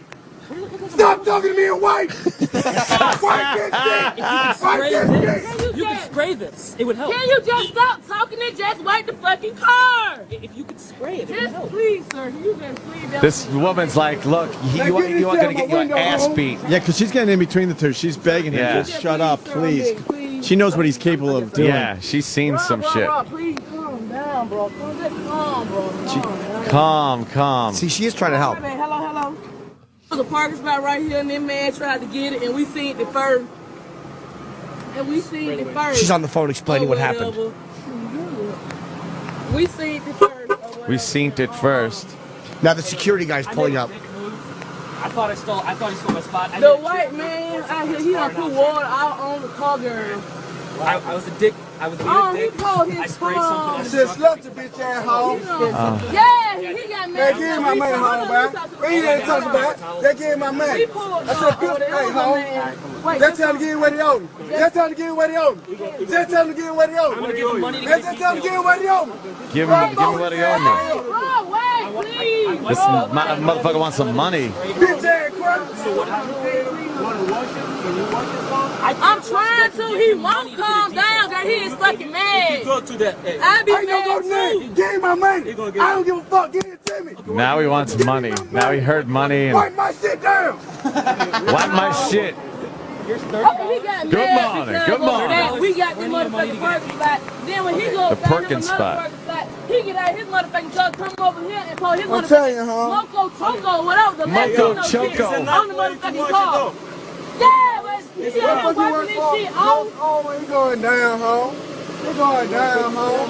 I'll be fucked up He back to me, his motherfucking man. I'm trying to goddamn hold him. I Why isn't white guy running away right now? First of all, running for his life. This white guy is not athletic enough. No, white guy's a little chubby. Oh, plus his car's somewhere. Yeah, and they know where his car is. Right. His car's probably okay. right next to it or close by. And that guy was funny because that guy's like, "You didn't think I watched your bitch ass? You didn't think I watched your..." He just saw him do it. He must have been like, that motherfucker here. Oh, no, he did! And just was infuriated. I'd be like, excuse me, I have some professional cleaning fluids in my vehicle. I will go there and come back and just peel out, leave. That guy, the guy would have stood behind his car. Yeah. And that guy, and then you can see the black guy's also... Because I'm a gangster. He likes the attention of, he's being angry and the girl's on the phone. Oh, yeah. So it fuels you. It's that drama that black people love so much. Well, any argument you have. No. And he knows... kind of technically he's in the right here. Right, so he's got it locked. So you ever argue with your chick and she admits she's wrong about something? Like, you got her so dead to rights and she's always right. This guy is probably so used to being on the wrong end of it that when he finally justifiably has a guy, he is going to fucking He is going to say, wipe wipe my shit 20 times. Wipe my shit! Wipe my shit. I love the nervousness of the white guy. It's classic. And I'm gonna we'll get a detail. We're gonna get a detail He's for you. selling it. I got paper towels. Yeah. Got paper towels. Get a detail. But the guy, that was dumb. That was dumb on my part. Dumb. I was a dick. I sprayed the car.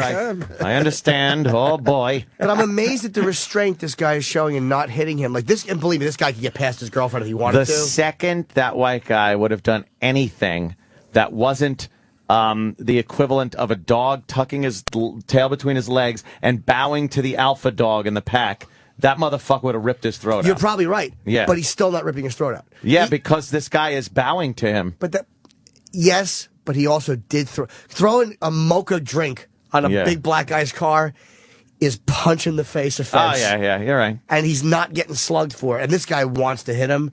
He probably wants his shit wiped. He does, but I'm wondering why is he not hitting him? Like, I'm amazed at he's obviously, you could tell he's worked out, if nothing else. Yeah. Is he on parole? Is he afraid of killing this guy? Maybe, because the girl getting involved makes you think, oh, fuck, this guy obviously could do some damage. And who's filming? I think it must be a third person with the black couple. Or someone that just saw it. I love these guys on Twitter. I don't care how big someone is. I would not put up with that shit. You're right. And who the fuck is filming? Of course you would put up with that shit. It's easy to say that. This guy's scared out of his mind. He got caught. He didn't plan. I see myself in this position because he didn't plan on having a confrontation with a guy who probably runs a gang in a prison yard. He's just going to the mall. He didn't plan on getting caught. No. Oh. There's a little bit more. He was hoping it was an old lady, a little old lady in the car. I would figure out my odds if I could outrun the person. You ain't outrunning that. And then at that point, I think I'm fucking cleaning his car, to be honest with you. Oh, man. Yeah, let's hear more of this. About 10. Man, ain't no need to be talking, man. Just give him my shit. What you want him to do? He want his man, ain't no what he want to do. Give him my shit. Bro. Man, I don't give a fuck who you get out here. I want to press charges. I want to press charges. Take your fucking ass to jail. They do it. I said, bitch, you want to shut your bitch ass. Fuck ass record. Now you going to jail today. You want me to sit down there, you go to Rice Street, ho. Fuck you talking about. Let's show you how we doing down here in Georgia, baby. Fuck you talking about. What? We had them walk inside the mall, but Kevin was still standing right there. I know, ain't shit. Wipe my shit. Hold on. Bro, come on. He on the streets at fault. Man, fuck that shit. That whole nigga didn't think I was watching. Why you put that shit? Yeah, he really did. White boy. It's always about white boy and cracker. It's see, called nigga. Right there, the cops applaud. You turn the volume down. He gets close to the guy, and he kind of pokes at his head over the shoulder of the security guard. But he doesn't hit him. But the cops are coming up. Yeah, the cops are running. That would be hilarious. Just dump on the black guy. Is that what they did? They put him in cuffs. But they don't know. They don't know. They're just coming up to the scene. They just see him yelling. But it's amazing. Here's what interested me. Maybe I'm overanalyzing it. But in the very beginning, he goes, get his tag number, get his license number. And then he's going, I want to press charges. It's like he likes the fact that he's on legally the right side. The right side. As the cops come and just put the cuffs on him immediately. Even though he's being menacing in his world. Yeah. That's not, I mean, he's menacing him, but he's not beating the shit out of him. Yeah. Am I overanalyzing this? I would love to fucking hear from I don't know. Maybe there's no answer. Is there an update to this? I don't know. His name is Kevin, obviously. I just caught that. Somebody's got no info about the guy. The woman saying Kevin was watching him, which is either the video guy or the... The guy really didn't have a leg to stand on that he did dump the shit on the guy's car. I mean, you know, if there was a situation where a black guy like that or anybody is yelling at you to that extent and you didn't do anything, that would be 5 steps back and draw on him. Yeah. And then just say, look, you know, you're threatening, you're menacing me. Leave the situation. Leave. But that was it's a very interesting thing that's happening there because of the weird shit the black guy is saying, and he's not, and believe me, he could get by. He's a big dude. Wipe my shit. Wipe my shit. That's so degrading. Yeah, it's either humiliation, or you fucking. You're sipping your beverages through your food through a fucking straw for 6 months. Yeah. You did notice the black guy did the gun thing to the white kid's temple too, right? What, at the very end there? With 2 fingers, he went like this and put it to the kid's I don't head. take that as a gunshot threat. I think that's more of a point. No, I'm just saying it was in the video. I didn't even notice it, to be honest with you. It was absolutely in the video. But it was split along racial lines. I loved how white guys were going, well, you know, he did something wrong and he acknowledged it. Yeah. It's like that doesn't... The guy caught him, a guy who can beat your ass, who catches you throwing a mocha drink on his car. Terrible. This guy's saying the video's fake. There's no fear in the white guy's voice. Are you kidding me? Shut up. You don't know fear then. He's like, okay, we'll get it detailed. Yes, that was a bad move. World Star Hip Hop doesn't have fucking fake videos. That guy's terrified. Absolutely. And you wouldn't write, by the way, if you're writing this, you wouldn't write. And look, I was a dick. Yeah. You wouldn't write that. You'd write the guy more scared. You would write him more scared. He's so scared he's maintaining. Right, he's petrified and he's just trying to keep from getting hit. The way he goes like, yeah, we'll get it detailed, and like they've already agreed to it. You know, and they're like, yeah, we'll get it detailed. Everything will be good. He's just saying whatever he can, hoping something sinks in. Wipe my shit! Wipe my shit! Wipe my shit just sounds like suck my dick. It really does. I wish we could get an update on this guy. If we could have Travis or somebody search for I'm really curious. What happened here? Who this guy is and what happened. He's not quite Epic Beard Man, is he? No. I would love to get an update. I'm really curious. Yeah, someone's got to know something. Wipe my shit. Someone's saying this guy or girl in New Mexico, Renee, I think. What's up, Renee? I'm not a girl, idiot. It says Renee, idiot. I don't care. Hey. How the fuck do I know you're not a girl if it says Renee from New Mexico, you idiot? You got a girl's name, you dope. And until I hear a man's voice, I'm going to assume it's a fucking lady. Ooh. Now, what do you got for the show, idiot? Well. All right, idiot. Hey, Anthony, did you actually say I'm going to take 5 steps back and draw? Someone's going to take your gun from one of these days and beat you in the head with it. You hate shit. Quit acting like you're a badass. Ooh. Wow. Oh, really? Really? Why? No doubt in my mind that somebody could disarm you, Anthony, and beat you in the head with your own gun. Oh, really? Really? Whoa. And how do you draw that? How do you draw that conclusion, sir, just based on hearing me on the radio? Well, I've seen you. You're not very menacing at all. You're not, oh shit! Yeah, I'm not very menacing at all. What does that mean? Oh, what does that mean? What does that have to do with being able to handle a firearm, sir? Neither was Bernie Getz. What does not being menacing have to do with handling a firearm? You already admit you're a pussy, so I'm just saying, don't act like you're going to draw on somebody. You're not. If my life feels threatened, I absolutely would. He wouldn't have been threatened at that point, though. He wasn't threatening that guy. That is a threat. That is a perceived threat. That is a perceived threat on your life. It doesn't necessarily have to be actual physical contact. Believe me, I know all the deadly physical force laws, my friend. I know you cops with that. But that's a reason to draw a gun on somebody because he's yelling at you? Ooh. Not just yelling. Damn. That guy was coming up. He was very menacing and could have at any moment at any moment been a deadly confrontation with that gentleman. That wasn't deadly, Anthony. See, that's what I'm saying. If you find that deadly, that makes you a pussy. Oh, shit. That's it. I'm a pussy. Well, Renee. Well, girl cunt name. You have fun. Yeah. You have fun then, and think what you want, and jerk off to me being a pussy or whatever floats that boat of yours. I want to do. I'm gonna jerk off. Yeah. Well, obviously you're fucking queer for me. What's the matter? You picture me, the little twink that can't handle himself. Renee sweeps in and saves me. Is that what would have happened? You would have swept in and saved me, Renee? Is that your fucking fantasy? Your fucking queer fantasy? Is that it, Renee? Ugh, you're disgusting. Shut up. You know nothing of me and nothing of being a real man. Go suck a dick, Renee. Hey, Renee, bet that didn't cost you much in school. How many times did you get punched in the face? Hey, Renee, was there a girl in class that was also named Renee and the teacher didn't know? Which girl is Renee? This guy. Oh, that's me and I'm a guy. Shut up, pussy. Pussy. Hang up. You might as well. What? That's all you're doing is hanging up by not letting me speak, you fuck. You spoke. You spoke already, pussy.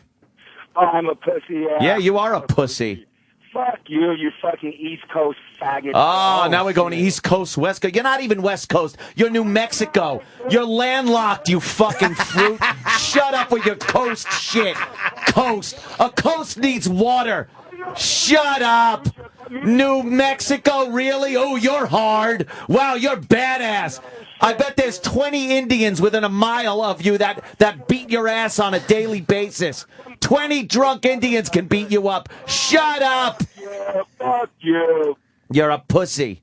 I'm a pussy. Yeah, you're a pussy stuck in a pussy fucking place. I'm a pussy. You are. You are. What do you do for a living, faggot?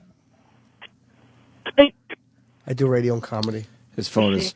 See, I'm confident in myself. It don't matter what you say about me, because I know I fucking... No, apparently it does. You want to be heard on our show. Why don't you be heard on your show? Oh, that's right. What do you do? What kind of menial labor job do you have, sir? Opie, I'm sorry. I didn't run an Opie and get lucky. I'm sorry. Oh, is that it? Well, the guy knows my whole biography. That's nice. I don't know you from a fucking Renee in the wall. Oh, shit. You fag. Hey, the jerk store called, and they're all out of you. Oh, shit. I nailed him. I nailed him. Nailed him. All right, we done? Yeah. All right, thanks for that. Jerk store!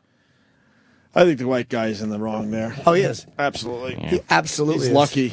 He's lucky all they do is fucking get some paper towels out in the end. I'm just really interested in this black guy and the fact that he didn't do what you think he would have done, which was he wanted his stuff watched, but I mean, in that moment, you're so angry. What you want to do instantly, you is think he haul would have off. just belted him before he said a word. Anyone would carry on like that, but what's suspicious is the woman getting involved. Like, she knows a lot. Like, she knows, like, fuck, he just got out of jail, or he's on parole, or something. Because she's, like, really nervous. Like, come on, let's make sure, this doesn't get crazier, because I don't want to lose him. Yeah. To whatever.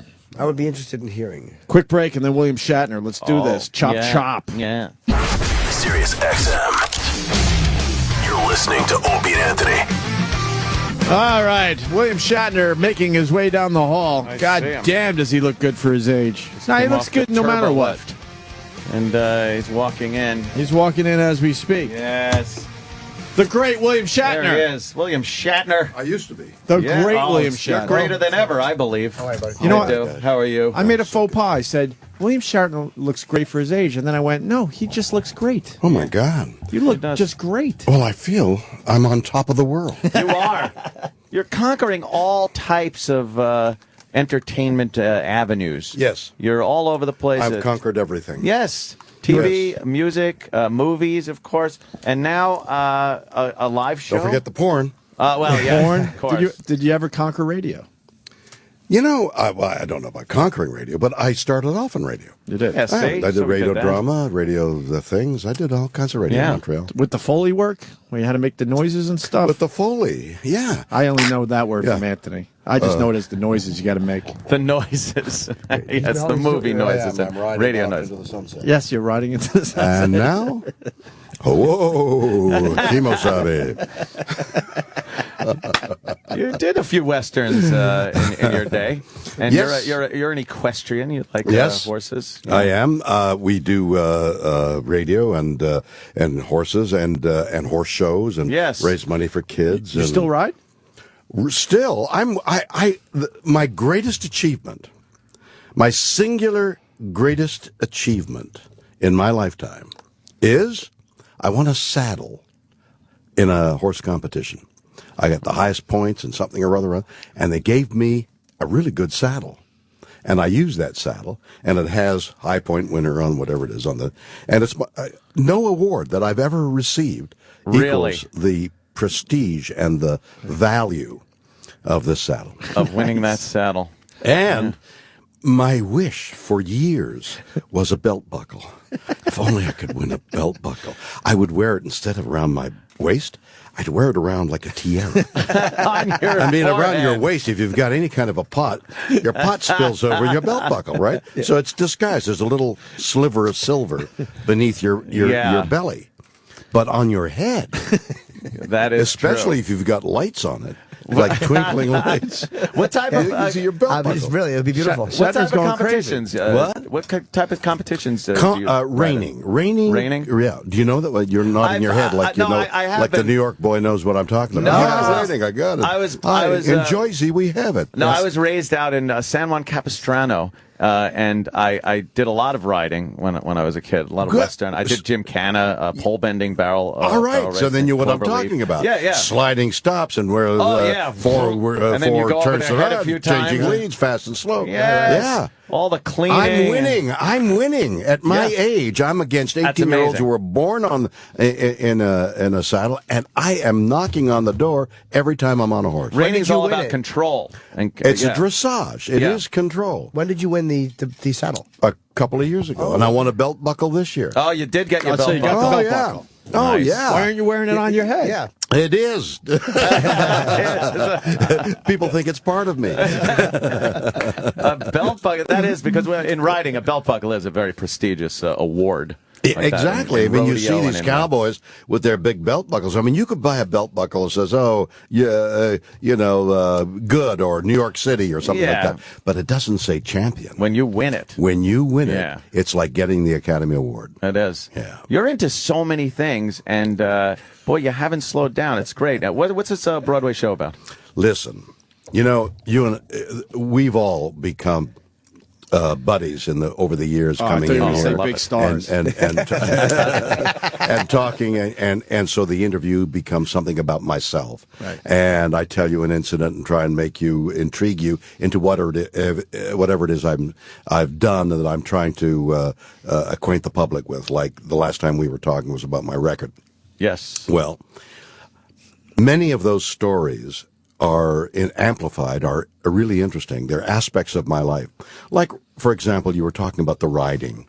Well, I tell a story about a horse that I bought that was the most glorious horse that ever was. His name was Great Day.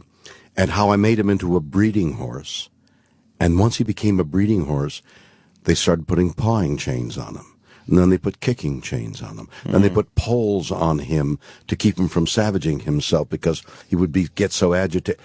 And this gorgeous animal that I had fallen in love with, I finally incarcerated in solitary confinement. And then he died. But he died in a particular way that I tell in the one-man show. Jeez. And it's poignant. And that's just a moment. Did he die in a funny way? Oh, Jesus. Wow. No, it wasn't funny. And you're always looking for the laugh. I don't know, with his legs up in the air or something? This horse reared. Oh, it's poignant. At the last, poignant means sort different of sad, than funny. Right? Yes, I know. Sorry. There's somebody in your staff right now like a P-O-I-N-G. Maybe they're not going P-O-I-G, they're going P-O-Y.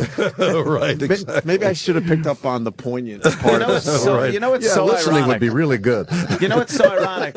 Bill, for so many years, I have watched Bill and his crew being in chains and captured by some alien race. Yeah. And you, through eloquent speech, kind of talk your way out of being locked up and enslaved and chained.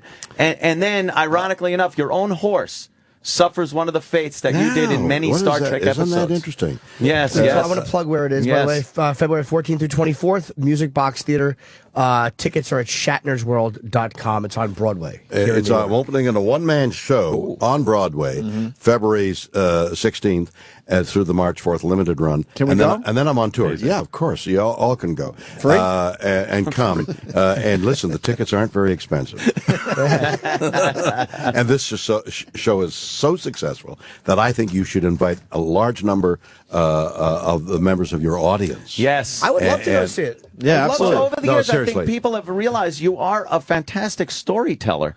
I think during when you were doing the talk show and seeing you in public and doing interviews like this, you realize that William Shatner is a very good storyteller. No, you used the word fantastic. Why don't you stay with fantastic instead of descending to good? Yes, no, but really, it's a mediocre. I mean, where are we going with this? It's downgrade. It's fantastic. You were very funny, by the way, on the Zach Wild roast. Your video was hilarious. Oh, that's great. He did a very, very in poor taste video. It was very funny. Well, Zach Wilde is quite a character. And, you know, talking about characters, on the Charlie Sheen roast, which I was on briefly, to see Patrice.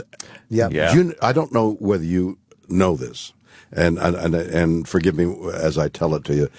Patrice O'Neill was, in my opinion, sensational on the Charlie Sheen roast because, first of all, he lay across the dais in fatigue. We didn't understand that.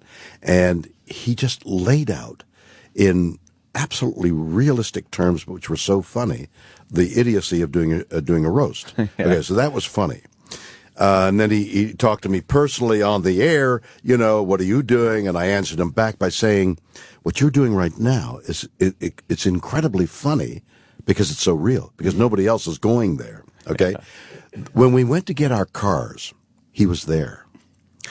And my wife Elizabeth and I and he engaged in a very serious conversation about his diabetes and about his sort of giving up. And she put her arms around him and urged him not to. And sobbing, Patrice, sobbing, three of us, tears, we parted. In that instant, we had become so close for a second. Wow. Yeah. And then we left, and then... He told us that story. Did he really? It did affect him a lot. Yeah, we were very close to him. yeah. That did affect him He made a lot. fun of it a little bit, but you could tell He joked about it, but he was touched really by got it. to him. Well, that's touched by interesting. the story. I didn't know that. Joke, there you are, the comic's instinct to joke about this incredible moment when we urged him to take care of himself. Yeah. And He said his body was going to quit on him or something, That's or right. break That's what he down. was saying. And it affected him, and he really thought about it, and he heard it. He listened to his body, and he realized, some instinct in him realized that he was going to go. If you could, would you shoot him in a photon torpedo case down onto the Genesis planet, and then perhaps we You could see, take the him instinct back? is there. Get away from the death. The people don't want to hear about that. No, he doesn't you've like it. always cheated He gets death, uncomfortable. is what I'm saying. You've Cheating always death. cheated death. And I was just wondering if you would send him down to the Genesis planet if you had the power. See. No, Yes. I would that's a resurrect him into a... You know... Out of all the comics I've known, he is the most human. It's so bad.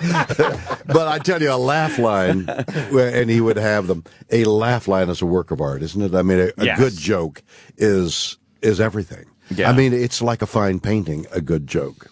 We were. And we by had a the bunch way, of I comics. strive to find them in the one-man show. Yes. No, seriously. Good luck finding him on this show. Let's not forget about the show one-man itself show. is a good joke, I think. Right I'm now. sure your show will be great. And I would love to go and go backstage after and go, Yeah, Bill, come backstage. good job. Absolutely. And you'll go, Jim, thank you. I'm glad you came. And I'll go, okay. Oh, it would be, And that Patrice story, I believe, was poignant. It was pointed. Yeah, there I'm you gonna are. go back. I just Very want good. William to know I know the word. Yeah, I wish Try using a word like that every day. Yeah. his And what I was getting at with the horse, because, Animal House, the horse died silly. So I Right. thought you might have had one of those things happen. No. even though The you horse loved died. so much. The horse died noble. Noble. You see. Oh, okay. I know what noble means. Got a last. Well, you are. Thank you. Yeah. I'm noble. Got to be a proud horse again for the last time. That's exactly the way the that story is goes. Good. Really? That is Yeah. good. How long is the show? The show is 94, 97 That's perfect. Hour and a half. Yeah. It's perfect. And no intermission. How long have you been rehearsing it? Well, I toured it in Australia. I toured it in Canada in a somewhat different form. But when I was asked to come to New York, I honed it down. I leaned it down. I'm being held to a different standard. And it's somewhat different. Basically the same, but somewhat different. And the audience reactions in both those other countries were superb, which is the reason why I was invited down here. So I've got my fingers crossed that the New York audience will accept me in the same way. I'm sure they'll love it. Do you use video too, or pictures, or is it just I do. spoken There's word? some projection of events and things like that. For example, riding bareback. I had to do so in a movie, Alexander the Great. Well, now, come on. There's other There are definitions. others, the definitions It might of be a bareback. generational thing. Actually riding No, bareback. riding bareback sort of spans the generation.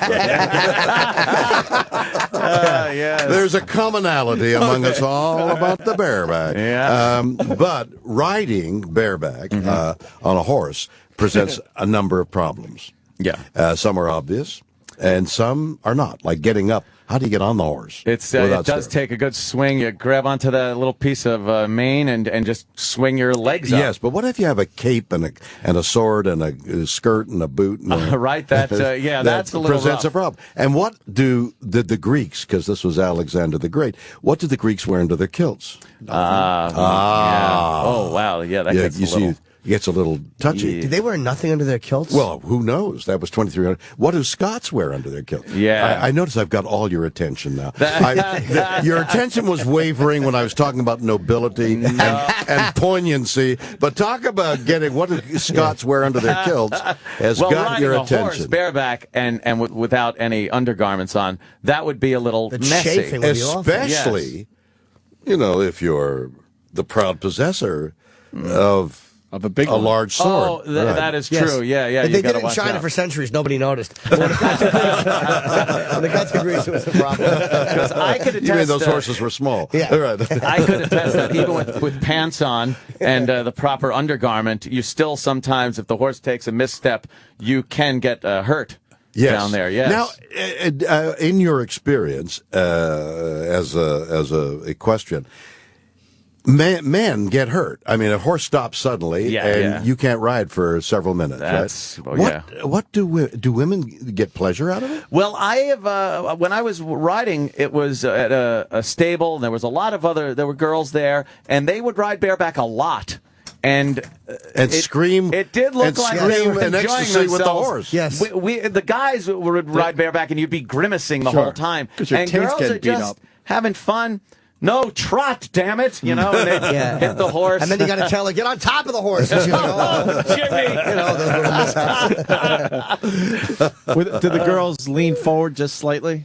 They would, for their pleasure. Are you imagining? Pleasure? Are you imagining with some poignancy what it used to be like? Yes, I am. It was very hard for a guy. You would literally have to squeeze with your legs to keep yourself off of the back of the horse a little bit. Well, that squeeze backbone. with your knees. Some horses' backbones are ridged. Rather than having a coating of flesh so it's soft, there's a ridge there that gets in your way a lot. And if you get a slightly rotund horse, the back will be a little flat. And you could actually sit on there with a little more comfort. That's right, and then slide off. Yes, yeah. Well, there are the pluses and minuses. I'd rather slide off than have that ridge up your ass. You ever break bones riding? Oh, my gosh. One of the stories I tell is my wrecking my leg. A horse falls on me. Have you ever had that? The horse rears up, and it looks like it's going to crush you and die. And at the last instant, it fell over and landed on my leg. Now I've got my leg, and I go to get the horse rolls one way, I roll the other. I go to get up. I can't get up. I rise, I fall. I rise, I fall. And that moment, years later, informs me on how to play a critical scene in the movie Star Trek. Oh, man. Is that an interesting story? Which movie? Well, I'm not going to tell you because you got to come and see the show. I got to guess. Can't you give us a critical one? scene? He won't give us one story. No, he's just teasing. Well, That's what he I'm teasing you the story. How about trying to land a a tail dragger airplane for the first time? I've been taught how to do aerobatics. Okay, I'm checked out in aerobatics by a military instructor. I've done a week. They've sent me up solo for the first time. Wow. In a pit special, which is an aerobatic airplane. The sun is setting because the light is good. And you have to land. And the only way you land a tail dragger is by lining up on the runway.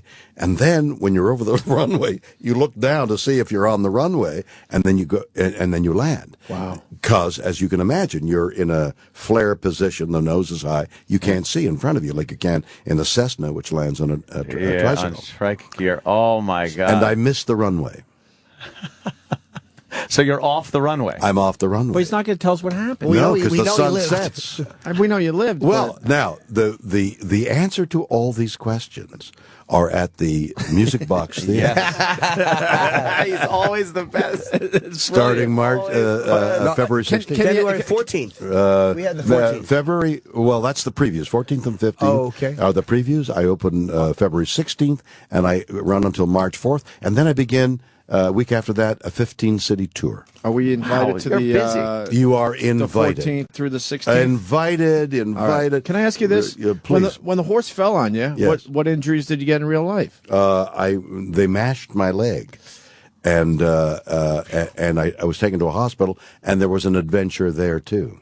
Did you tell at the yes, I'll give you the line that Patrice would have loved. Okay.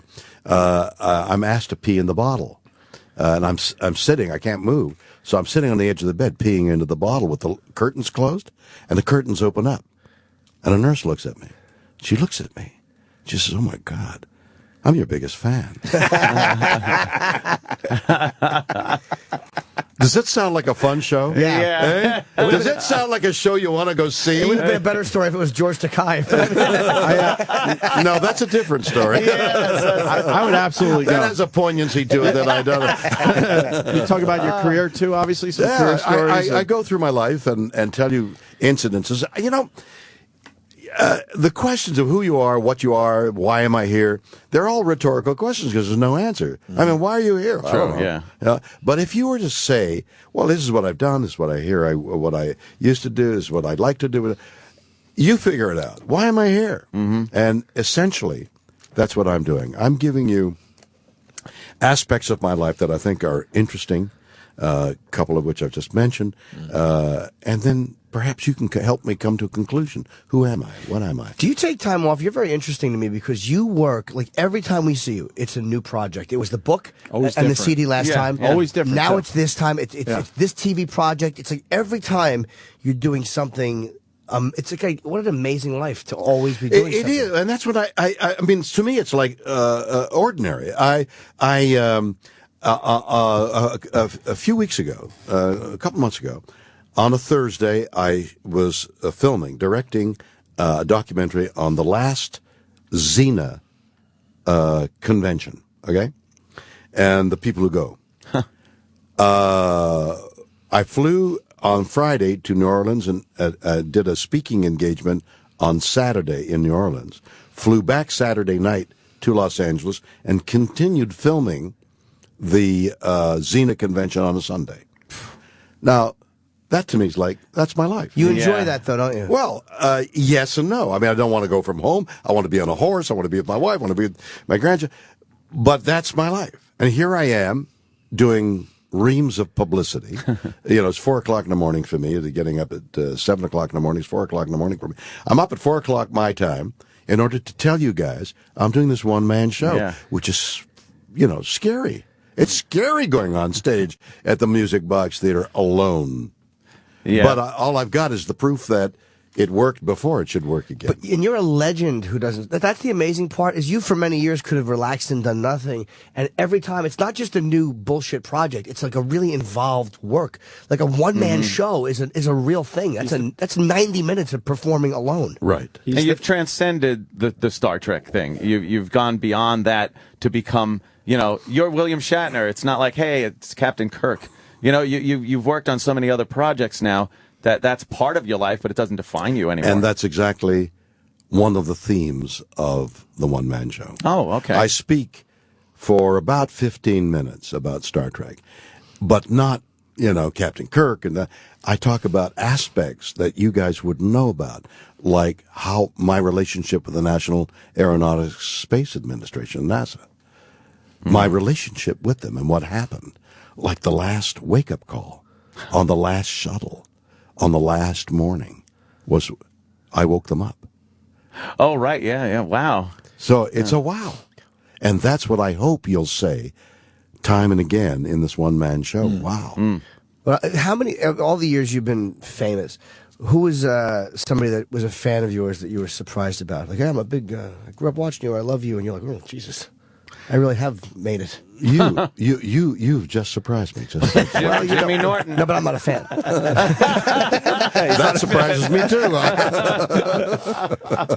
I guess what Jimmy's saying, you've met everyone, but has there Like been one Obama. guy where you went, oh wow, now I'm If impressed? I said President Obama, would you believe me? Well, he's a big sure, Star Trek why nerd. not? He said, like, I'm a big nerd for Star. He said he's a big fan. Like, and it's just like that's got to be kind of amazing. Have to you met that. Obama? No. No. So you don't believe me? I would believe you, I think. All kinds of people from every walk of life. It just absolutely surprised me. I'll tell you one. Yeah. I had to do. I was going essentially around the world in order to film. You were in orbit. I was in orbit. No, don't say orbit. Say Priceline.com. Oh, damn. That's Damn. That Priceline.com. Wow. Oh, I know. I got that in, didn't I? Yes, Yeah, you did. You certainly did. And in the roast video, too. I couldn't be there because Priceline doesn't book direct flight. Yeah, you were very funny. There was a time that company was going to crash and burn, and then all of a sudden it came back. It did. It crashed and burned. It did. It was It did the, officially it was crash and burn, right? It was the dot-com bubble. Yep. And I had all this stock. And I couldn't sell it because you're tied up when you're an original member. Yeah. And so it crashes and burns. What stock's worth pennies. So I sell it. It's worth pennies. Oh, man. Then it came back. It came back to whatever it is now. Can me and Ann talk to you about it again? That's the first time we met Shatner, and you don't even remember because we were just nobodies. I remember every moment on the Opie.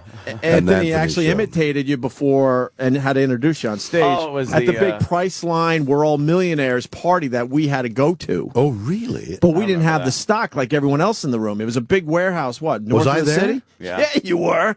Yeah. And these guys went from like no money to we're all millionaires. But I had sold my stock for before that for about $5,000. Yeah, I made about $5,000. And all these guys were. I don't know whether they held them because so many people bailed out. Yeah, this was early on when they went from we had this stock.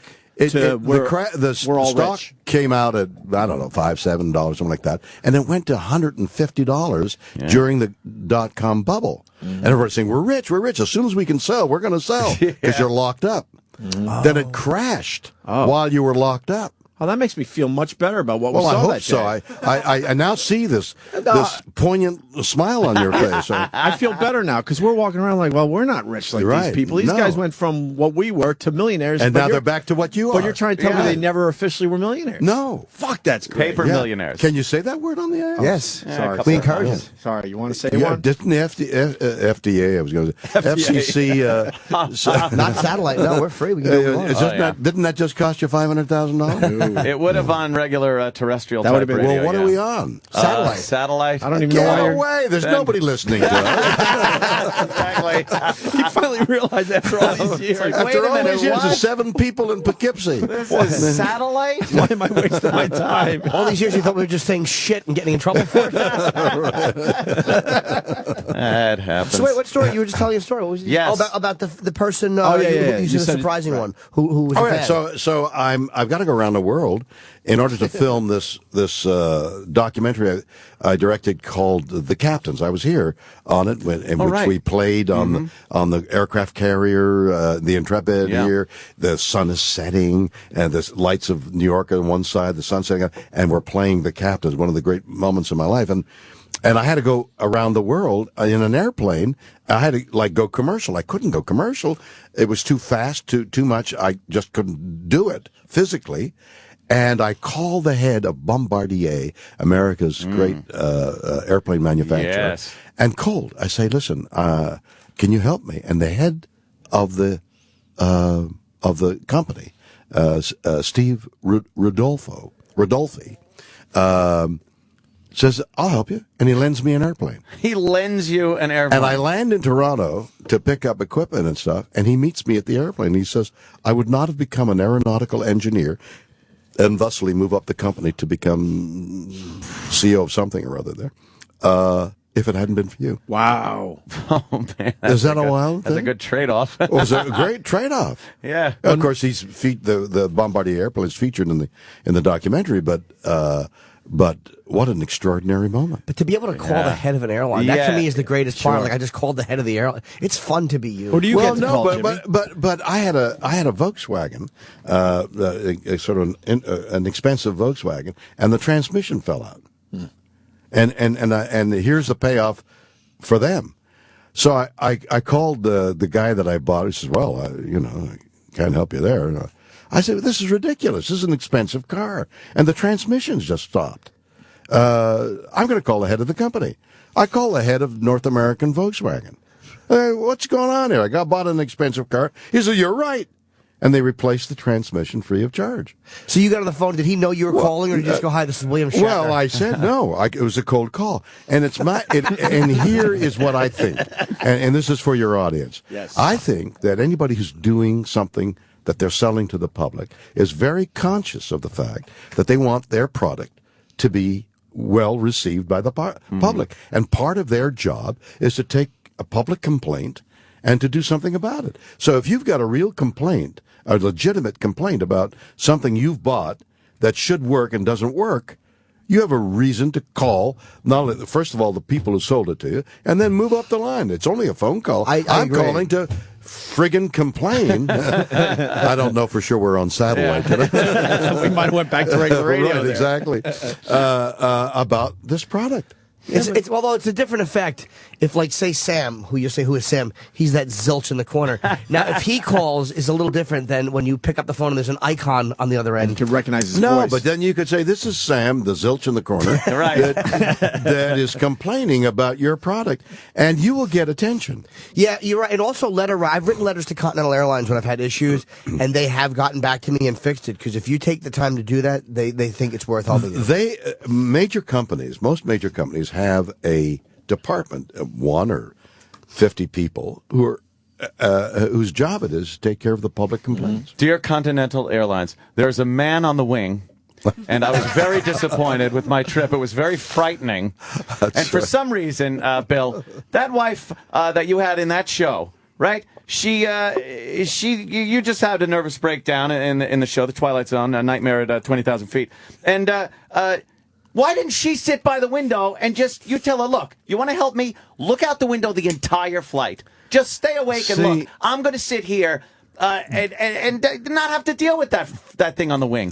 That's why you're doing radio. Yeah. And you're not in dramaturgy in television. Is that it? I thought it was good that I was thinking more. Suspension of disbelief. Oh. That's what it is. Suspension of disbelief, which you don't have to do, by the way, on right, that's all February 16th. It's all real. It's all real. And it's all you. And it's all me. And Yeah. I'm telling you things that that the logic of which is what your mind is going to, I fit. You will be so logically at home. No with that confusion. show. Are you on Twitter? I'm sorry to interrupt, Jen. I saw a statistic that I'm very popular on Twitter. Of course you are. Yeah, I had no idea. Are you William Shatner on Twitter?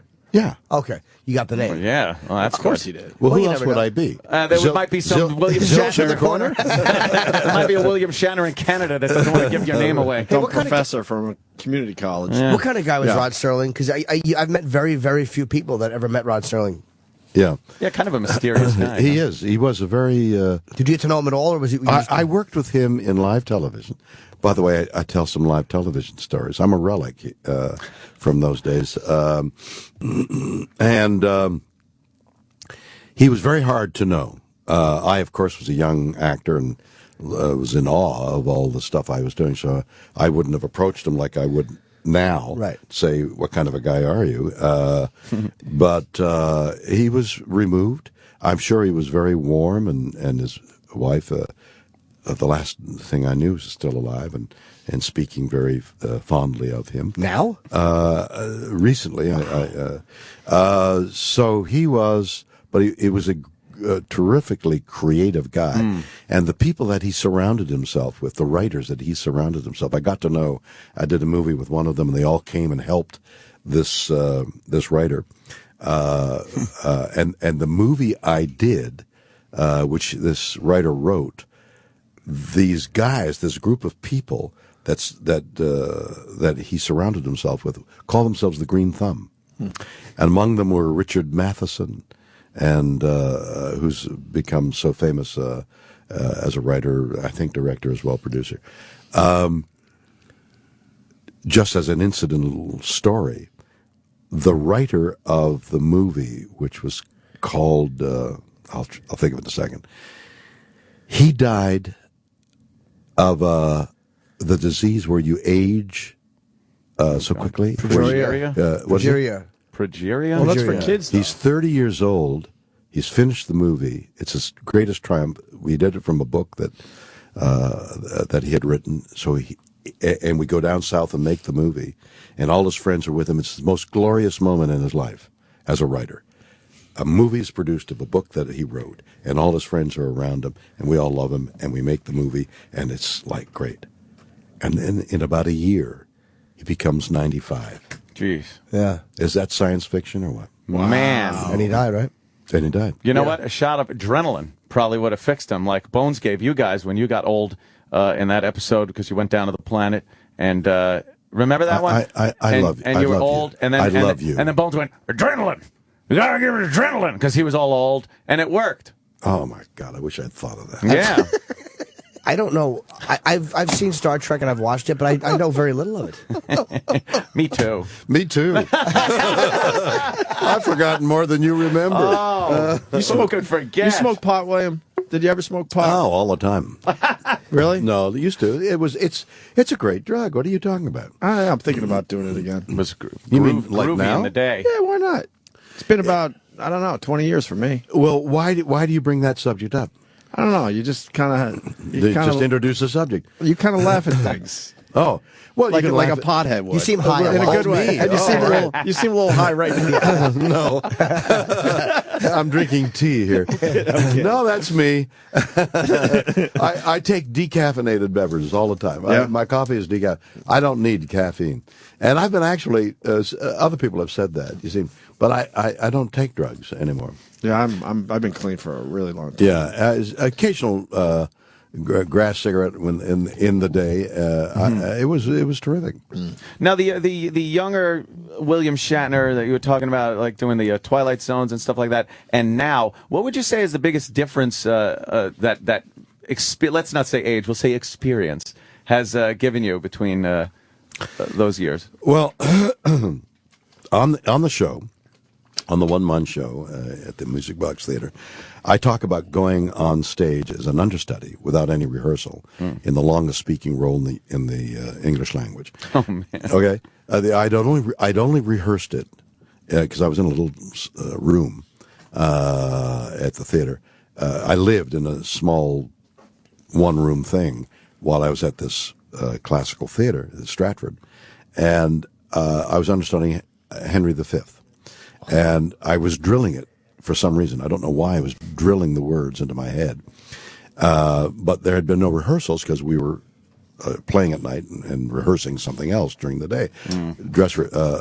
Understudy rehearsals were going to be held weeks from now. But for some reason, I was drilling these words. And every time I came to a loud speech where historically, the historical drama, there was this declamation, once more into the... I'd go into the toilet and flush. I'd sit in the john and flush the toilet so that nobody would hear me. Right. And then went on. I was asked to go on in a role, in the largest speaking role in the English language. I went on without any rehearsal, without ever having done it out loud before. And how did it go?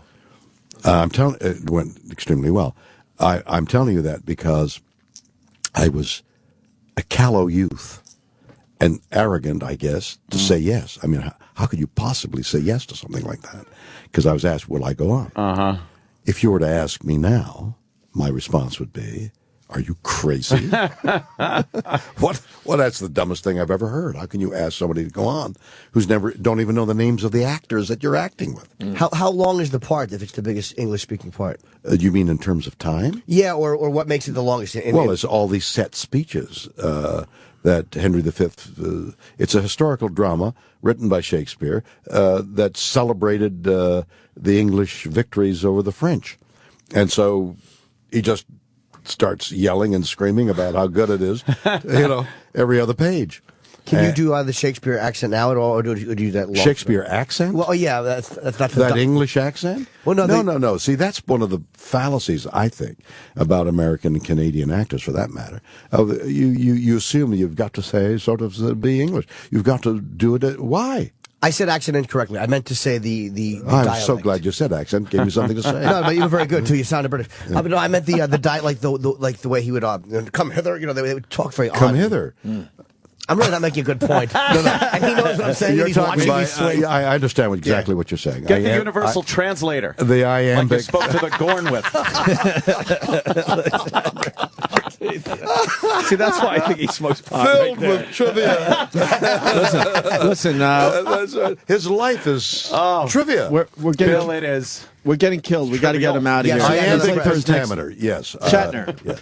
Here we go. Shatner's World on Broadway, February 14th through the 24th, but it starts. The public starts at the 16th. Okay, at the Music Box Theater. 14th to 15th are previews. 16th is the open. 16th through the March 6th. We have the 24th, but 16th through the 20. 16th to the 4th of March. 4th of March at the Music Box Theater. Tickets at shatnersworld.com. We're all going. Absolutely. We're going to see our dumb faces. That'll be great. Come backstage, great, man. And we'll trade trivia. Oh, I'd love to, Bill. You're a great storyteller. This is going to be a very, very fun show. Yeah, that's what it is. Great. You can convey a story, make it very compelling. I like that. Sure. Great. You've always been great here. Thanks so much, Bill. Pleasure. Thank you for giving me the opportunity. All right, we got to get William out of here. William Shatner, everybody.